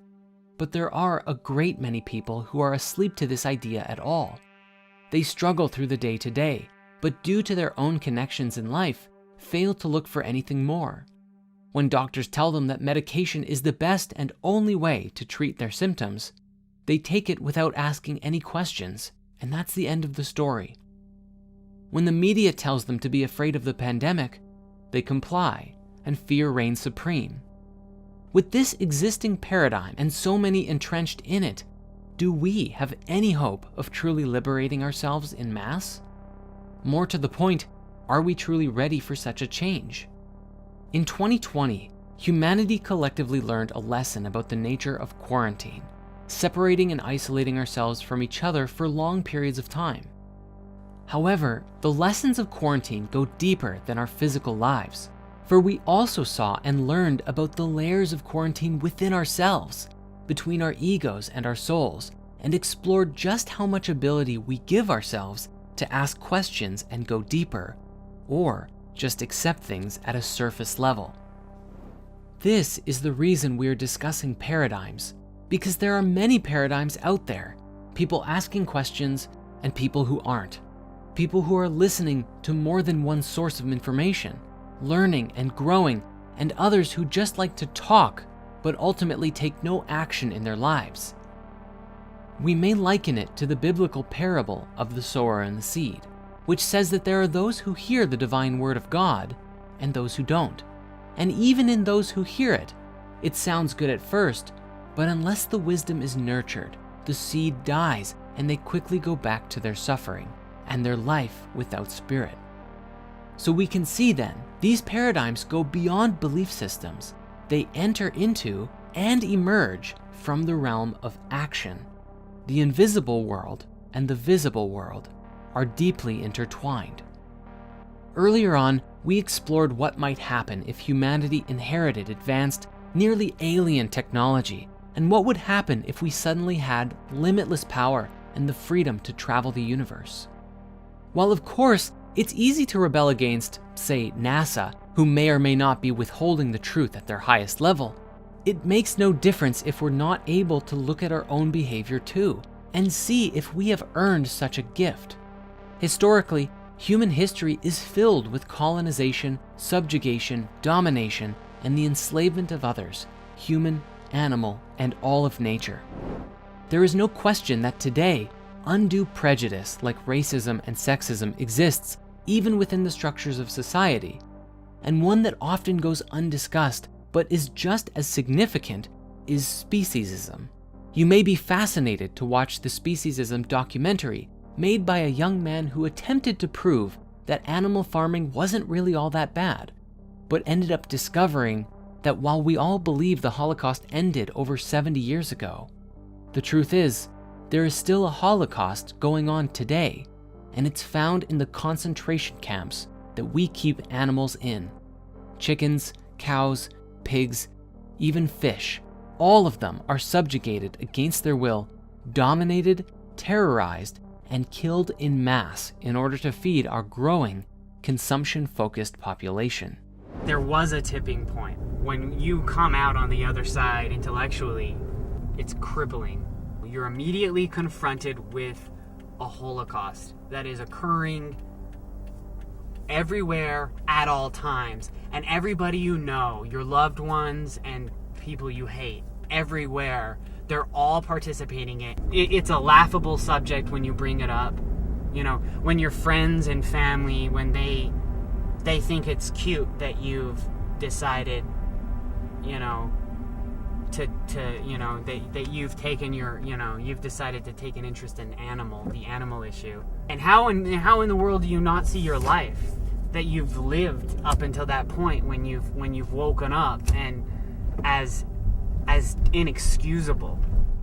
Of course, the moment this conversation emerges, Watch as some people with certain paradigms of belief will instantly rail against it, for it is assumed immediately that this message is simply some sort of political or pretentious advocation for veganism.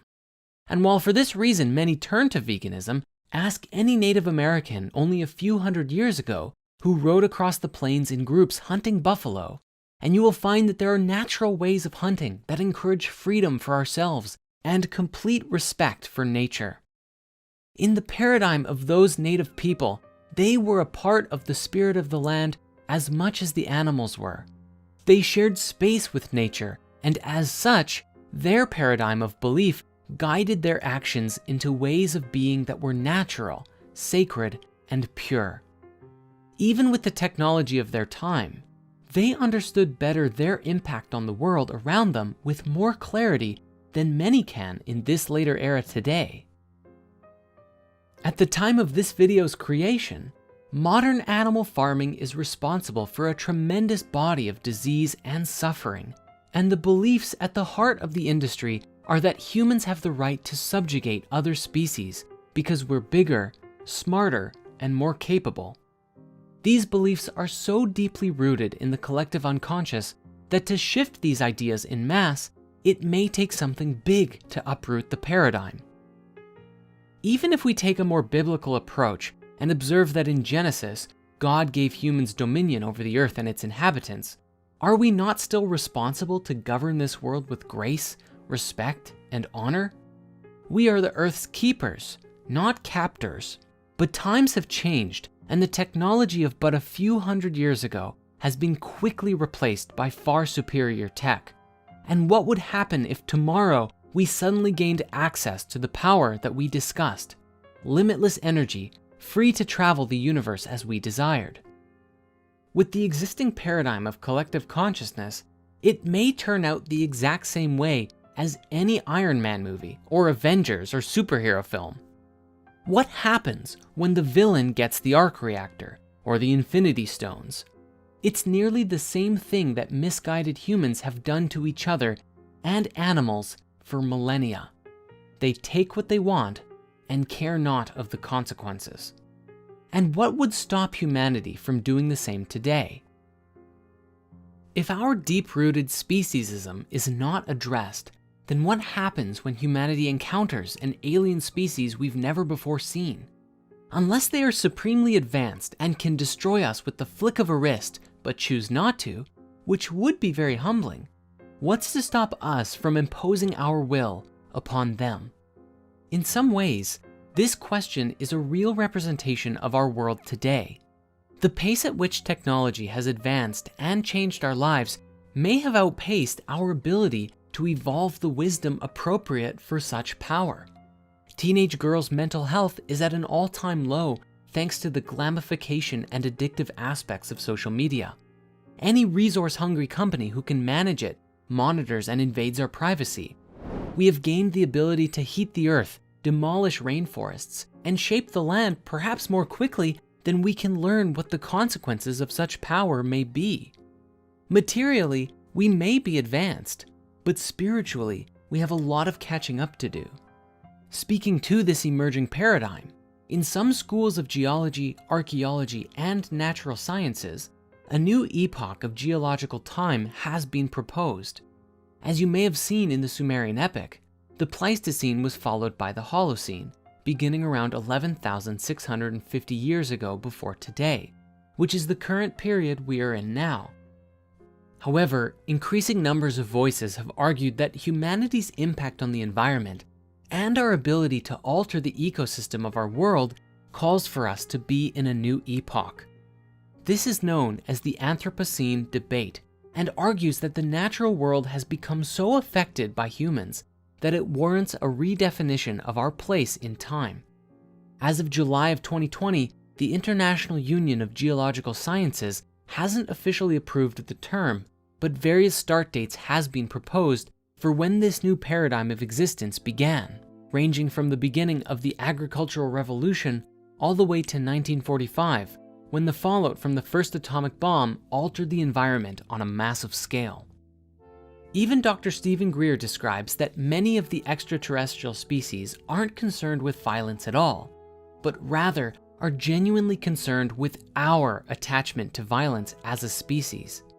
It's not hard to envision this future where humanity has spread itself throughout the galaxy, just like in Star Wars, subjugating and controlling populations, trade, resources, and whole worlds, all in the pursuit of profit, where Emperor Palpatine represents the darkest, vile, and most greedy parts of that which is within us, and where Luke and the Jedi then are a reflection of our hopes, purity, and dreams in our hearts. But is this a reality that we want to create? One where we spread throughout the galaxy, subjugating those who are less further along on their evolutionary path? Perhaps the ultimate conspiracy then, for this great conspiracy theory of everything, is this question. Could it be possible that all of this subjugation that we have today, the theories of human mental and emotional enslavement, while awful and terrible, is a necessary evil in order to collectively teach humanity of who we truly are and prevent us from leaving this world until we can do so responsibly? It's a strange thought, flipping the conspiracies on their head, where the Illuminati, whoever they are, could at the highest level, higher still than the elite with their pedophile rings, which are still a part of the Matrix of course, be simply watching people experiencing their own darkness, making sure that we do not gain access to wield power we are not ready for? After all, the word Illuminati essentially means enlightened ones. But then again, even this is just another paradigm of belief, and in this game of life, you choose your own paradigm.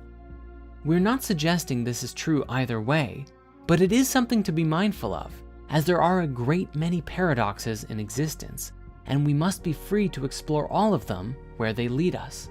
And here at last we come to the heart of our conspiracy theory of everything. And this states that alongside technological progress to give us our material wealth, we must develop spiritual technology within our own bodies, which will aid us in navigating our ever-changing physical world. Only then may we truly ever advance to the next stage. Our liberation and transcendence truly happens through revelation. The word itself actually stems from the meaning disclosure of information to man by a divine or supernatural agency, as well as unveiling or uncovering of sorts. As we've seen so far, humanity is undergoing an exponential increase in veils being lifted, and we are seeing life being stirred up and changed like never before. One analogy we might use here is as if humanity has been in the dark for so long, isolated by socioeconomic and cultural divides, and yet with modern technology, it would seem as though the lights are collectively turning on. But now, there is so much light, all at once, that it is blinding. And despite our access to so much information today, we are still just as blind as we ever were. That is, while we allow time for our eyes to adjust. Yet the root of revelation doesn't just speak to veils lifted, but our own revelation from divine origin. Belief systems and ideologies are challenged in mass as new information comes out that asks us to reassess our paradigms of identity. As this happens, those who are willing to explore new ideas grow, and those who rail against anything new only burrow deeper into their own existing paradigm. Even in the new world we are creating, there are bound to be different paradigms that people live within. We must remember that some people are filled with hate, negativity, and suffering, all of which are descending from their own pain, which inhibits their higher consciousness and keeps them rooted in a lower vibration. This does not mean that they are bad people, for the only true remedy is compassion. No matter how far disconnected from their soul someone may be, they can always come back to the light. However, the only way for this to take place is if they genuinely want to, for unless someone seeks their own salvation, they will never end up finding it. Thus, it doesn't matter if someone spends their time living in a VR reality for years, abuses their bodies, or even in some future reality travels throughout the universe. All paths through life can be taken, but only one path leads to the liberation of the soul. This is the path within. May this be a lesson for all of us too, for if we are afraid of the darkness within us and others, and we attempt to quell it by attacking it with anger and hate, then we lessen our own vibration and reduce ourselves to the same state of consciousness as that which we are fighting against. Evil begets evil, and in the words of a wise Jedi Master, fear leads to anger, anger leads to hate, and hate leads to suffering. Hence, the true solution to the salvation of humanity, or the reconnection of our souls as we discussed so long ago, is through genuine and authentic compassion. By elevating our own consciousness to such a degree that our light radiates to those around us, and we become instruments of sacred transformative change by the goodness that we embody. And while this may sound to some like spiritual woo, the discoveries around this today have the power to radically change everything we think we know about both science and religion. These discoveries speak to a deeper, basic, and more intrinsic understanding about the nature of who we are and our place in the cosmos, as well as the abilities that we have and may inherit. Speaking to the nature of consciousness itself, these discoveries are so paradigm-shattering that life on Earth as we know it will never be the same once the knowledge becomes commonplace among the people of the Earth. That is, if it's ever allowed to get there. For a long time, our perception of spirituality has been governed by the religions of the world, and our perception of the universe and the nature of life has been governed by science. Movies like Zeitgeist outline and identify ways in which the religious institutions have monopolized people in a myriad of ways, while others today, such as Dr. Rupert Sheldrake's The Science Delusion, demonstrates how science has been used to shepherd people into a mindset, keeping us locked into a paradigm of physicality and nothing more. Further, these two voices of science and religion have been at odds for a very long time, sharply criticizing one another, or otherwise outright refusing to acknowledge each different perspective, or their many merits and wisdoms that they bring forth. Despite this, today new revelations about the nature of consciousness stand to shatter the illusion of separateness, destroy the dogma we've clung to for so long, and give us a foundational blueprint to create a new world for ourselves. Truly, it's how we can create heaven on earth. All that's required is our complete participation. One example of this is found in the work of Dr. Bruce Lipton with The Biology of Belief, which explains with profound scientific logic that our beliefs and self-identity are a product of our environment, and that as we think it, so shall we become. His work describes that if we spend our lives believing that my family had a hereditary disease, so I'll get it too, you are consciously and subconsciously programming your body with signals that will facilitate you creating that outcome. And of course, this belief and others can come from our parents and family or the environments that we expose ourselves to. When we look at all of our childhood programming together, we find today a mashup of countless different media programs and entertainment, news stories, passed down rhetoric and ideas that we received from friends and others around us. Who we are today was shaped by the world, and while many of the lessons that we received growing up were good and valid, many others were simply long-held beliefs that have been passed down for generations, yet may not hold our highest interest at heart. These beliefs shaped our perspective of the world, and in that, how we behave and act, which leads us to create our destinies. As it would seem, many of the belief systems we hold on to disempower ourselves from being able to live our lives to the fullest. Further, many of the largest industries today are built upon previous paradigms, and so their continued growth means the limiting of this new understanding. For example, we return here to the pharmaceutical industry. If you help someone cure their depression, it's very difficult to justify charging them thousands of dollars a year for a prescription.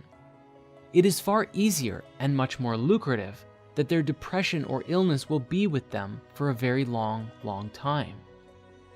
We must understand that the environment has played a very significant role in the creation of our collective reality, even from the moment that we were conceived and all of the experience that we've had since birth.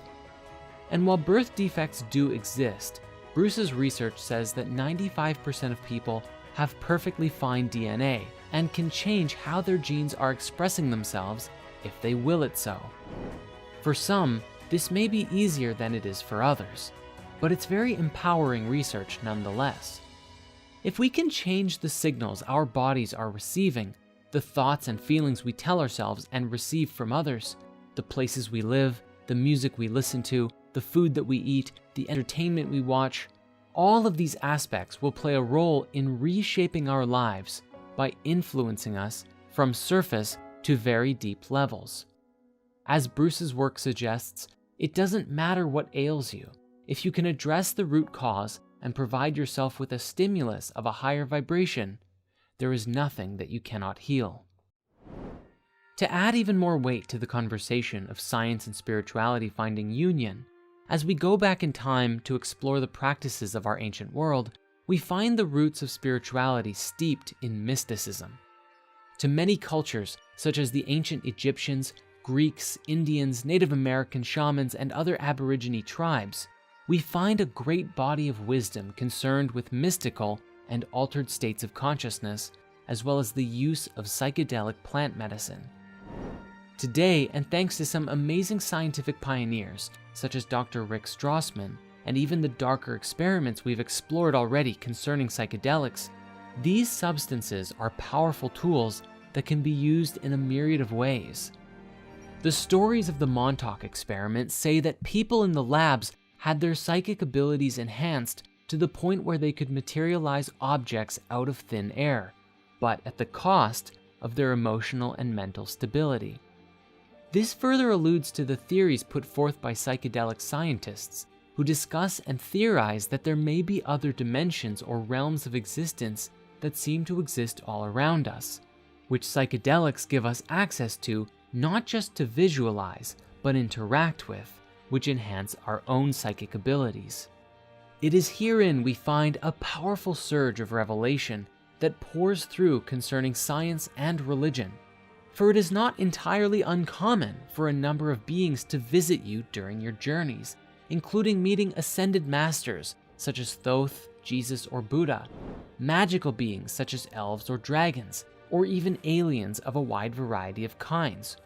It's almost as if to suggest that while material science has focused on understanding the workings of the third dimension, religions of the world have more focus around interacting with these higher realms and the beings who inhabit them. Psychedelics, then, while not the only method of communication and interaction with higher dimensions, do seem to be a potent tool for bridging our consciousness with higher worlds and connecting the gap between the material and the immaterial. And this is only one of several uses of psychedelics, for just as much as they may expand our sensory awareness outside of us into other planes of existence, so too do they expand our awareness inside of us, bringing to light and visualizing the subconscious and unconscious aspects of ourselves, which may be used in shifting and restructuring our inner frame of being.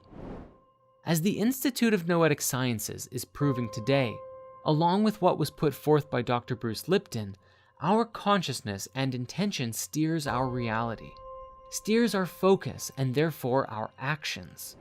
As it relates to sacred ceremonies, treating it as a holy and sacred experience would yield entirely different experiences than treating it as a party drug.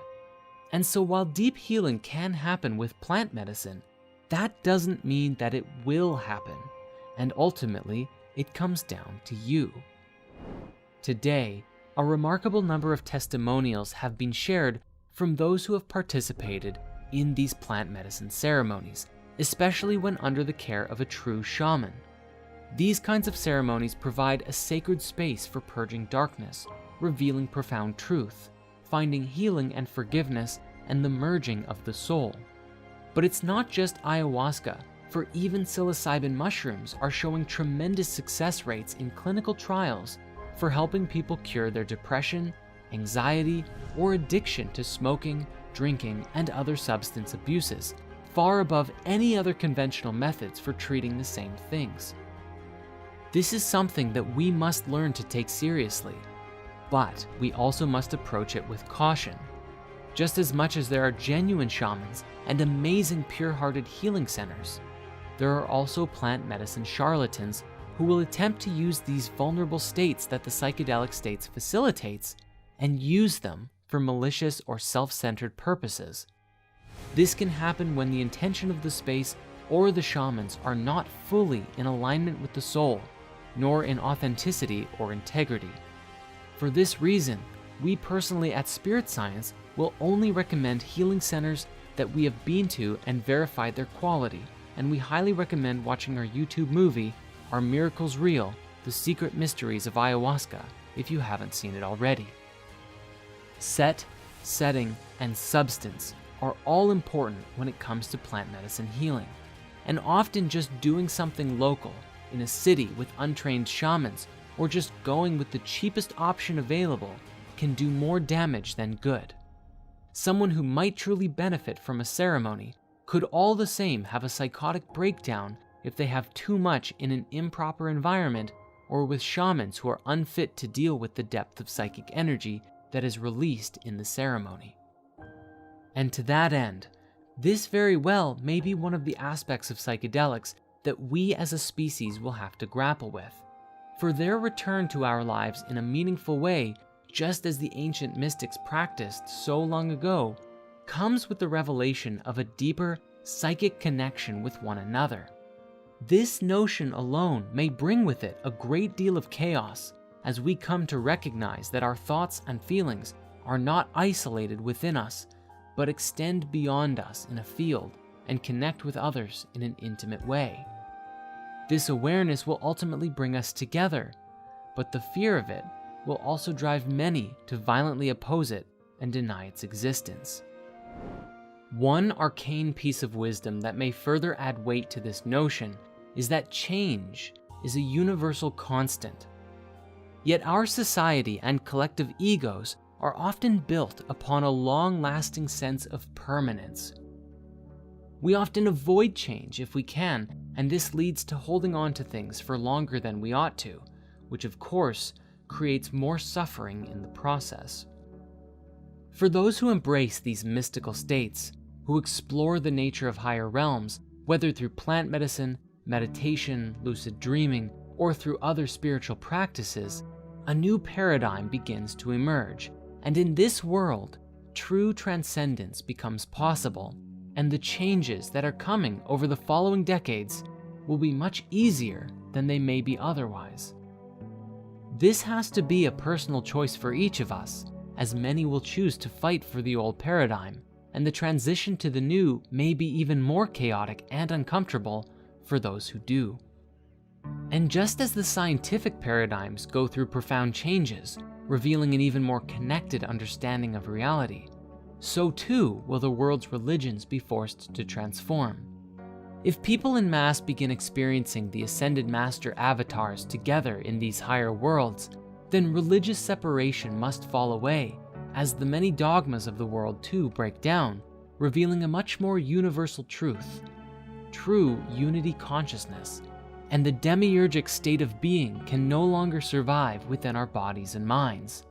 We discover that we truly are made in the image of the Creator, meaning that the spiritual essence, call it God, Source, Spirit, or even Sophia if you prefer, is a creative essence, and this same power moves through us too. We are creators in our own right. All that has been created so far in our world is a result of our thoughts, feelings, and labor, and just as we have created a mass disconnection, so too can we create connection, unity, and love. And yet, this is still not the end in the birthing process of the new paradigm, for if we choose to embrace the belief of it, we may just allow ourselves to experience ascension. If we look back into ancient history, there are stories told about something so much greater in store for us, the freeing of earthbound limitations that keep us tethered to this plane of being. The concept of ascension itself mostly came from the stories of Jesus as he rose to heaven after his resurrection, ascending to a higher plane. But we also see it spanning back through Greek, Indian, and even Egyptian mythology, which told stories of beings who transformed into deities through their striving for wisdom. The tales of the Greek Hermes Trismegistus are especially prominent here, as well as what is written in the Emerald Tablets of Thoth. According to what is told of Hermes, he was a man who mastered the 3 parts of the wisdom that makes up the whole universe, and in doing so transformed himself into a god. These 3 parts are as follows: alchemy, the union of matter and energies from one state into another; astrology, the understanding of the cosmic cycles and how time and space bend and flow from state to state around us; and theurgy, the understanding of spiritual practice, including magical rituals and the invocation of the divine powers around and through us to produce lasting change in this world and the next. In the Emerald Tablets of Thoth, who is also often equated as the same being as Hermes, it tells a story about how upon ancient Atlantis, long before the fall of consciousness, a man named Chiketet Aralek Vomalites sought after cosmic wisdom and made this the focus of his life and his devotion. And as a result of his efforts, putting all other earthly pleasures beside him, he found his way into sacred spaces unavailable to the masses deep within the earth, and in doing so became a god, a master of time and space, free to move bodily between dimensions as well as through time. In these writings, Thoth, mirroring the words of Jesus, tells us that we too may follow in these pathways, and may also attain to these levels of consciousness if we should so desire. And from these kinds of stories, we must ask ourselves, could it truly be possible to master our bodies, our minds, and our consciousness to such a degree that we could break free from not only the limits of our human world, but even the bonds of time, space, and gravity? What if through our consciousness, we could perform feats and miracles that rivaled the ascended masters of the past? Stories of Jesus say that he could walk on water, heal the sick, raise the dead, and after he himself returned from the dead, he lifted his body into the air and disappeared into heaven. How might we explain this scientifically with our new understanding of consciousness? Perhaps with enough conscious presence within the body, and with a strong enough energetic field or light body, we could begin to learn how to control the forces of nature. In science today, we know them as the strong force, the weak force, the electromagnetic force, and gravity. The strong force binds the atomic nucleus. The weak force controls radioactive decay. The electromagnetic force binds molecules together, and gravity binds bulk matter.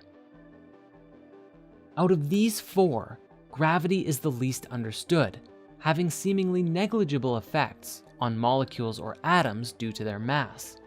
Being a curvature in space-time, it isn't like the other forces, as it appears to be one of the fundamental guiding aspects of our reality. The force of gravity is somewhat of an illusion though, as current theories state that matter tells space-time how to curve, and space-time tells matter how to move. Then again, Nikola Tesla fundamentally disagreed that space was curved, and beheld different theories of gravity which are still contested today, since gravity is not well understood. The level of mastery we would require to overcome these forces, however, would be outstanding. Consider, to move your physical body into another dimension, or even through the dimension of time, would require that you have such an incredible amount of conscious presence flowing through each and every atom of your body, and even understand how these forces apply themselves to your body in order to move your form from one state to another without losing limbs, organs, or even just becoming lost in time forever.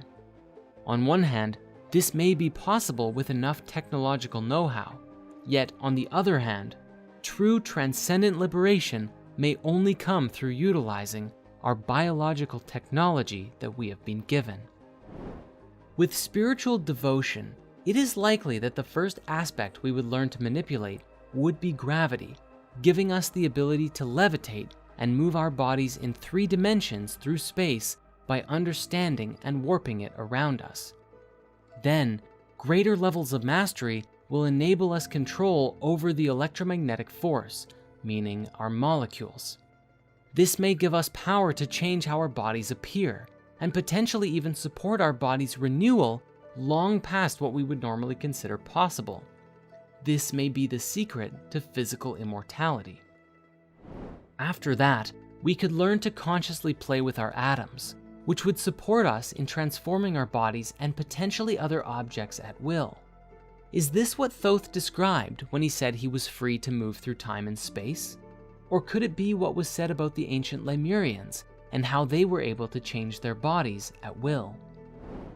As we master the forces of nature, especially understanding the forces at a subatomic level, we may also enable ourselves to become quantumly entangled through time and space.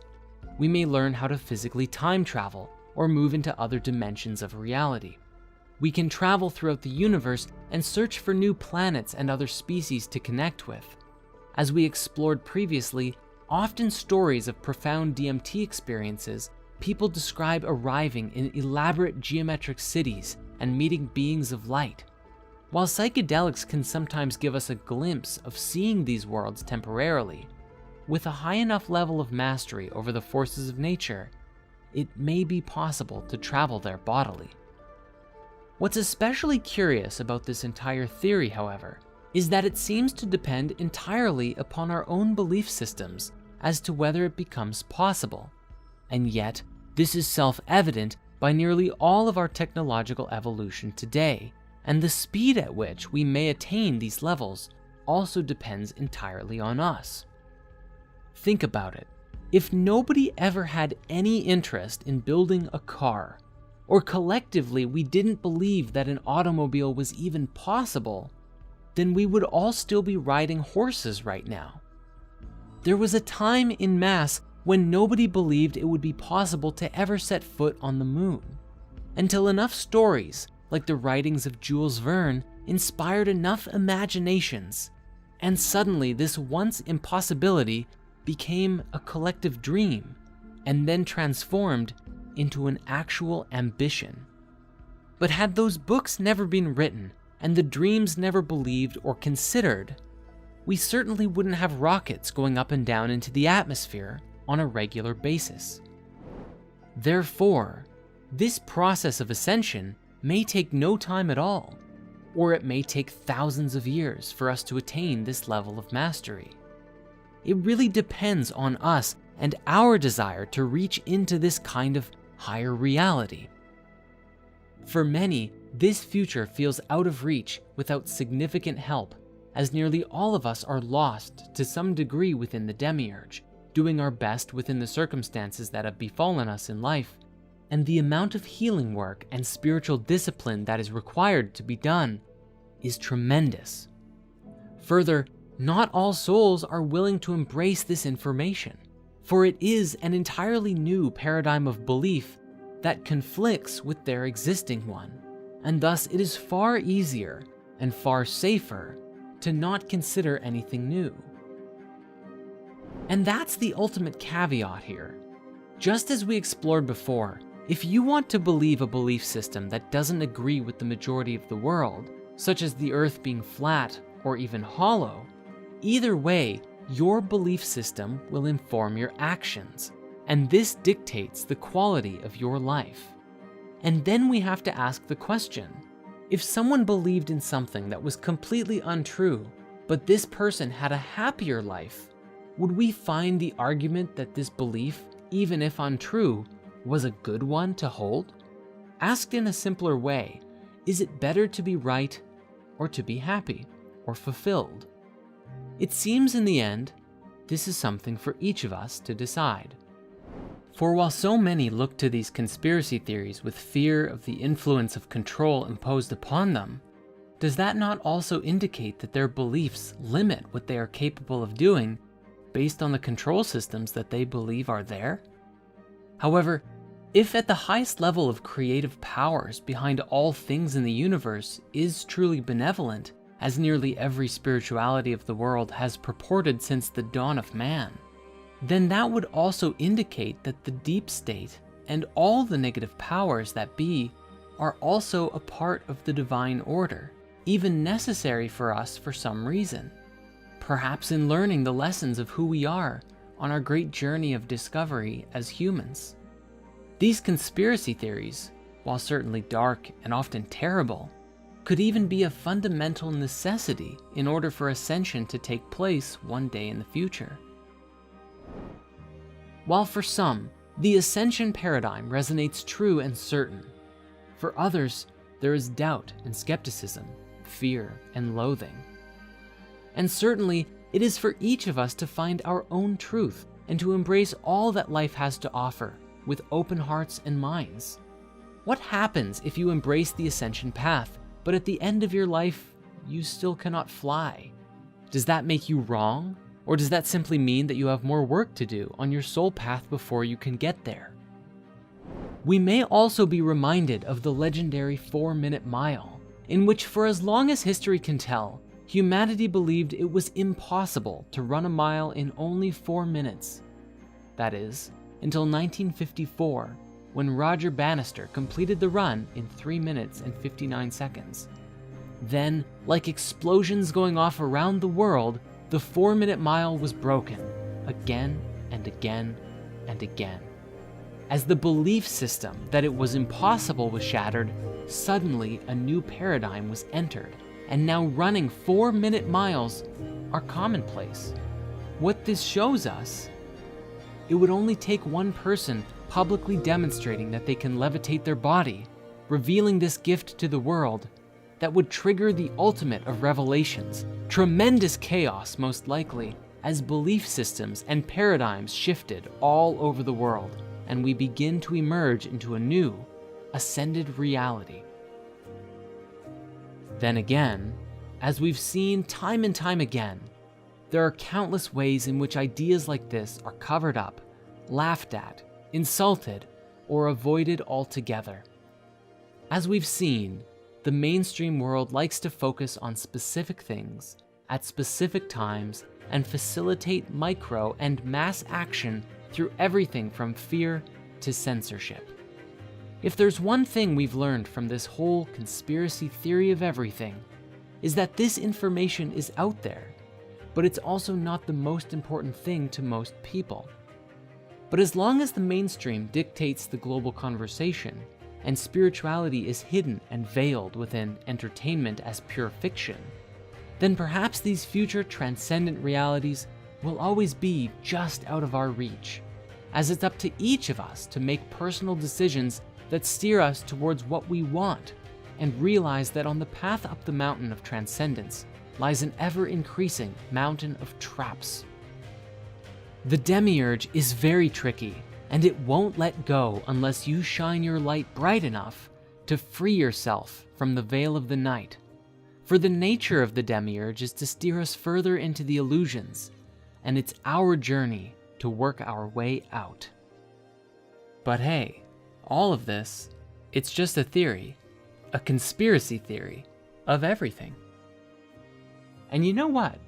The truth is, this is one of our goals that we hold for ourselves within our very own mystery school, which was established to help facilitate the evolution of consciousness for those who truly want to do the work and go the distance.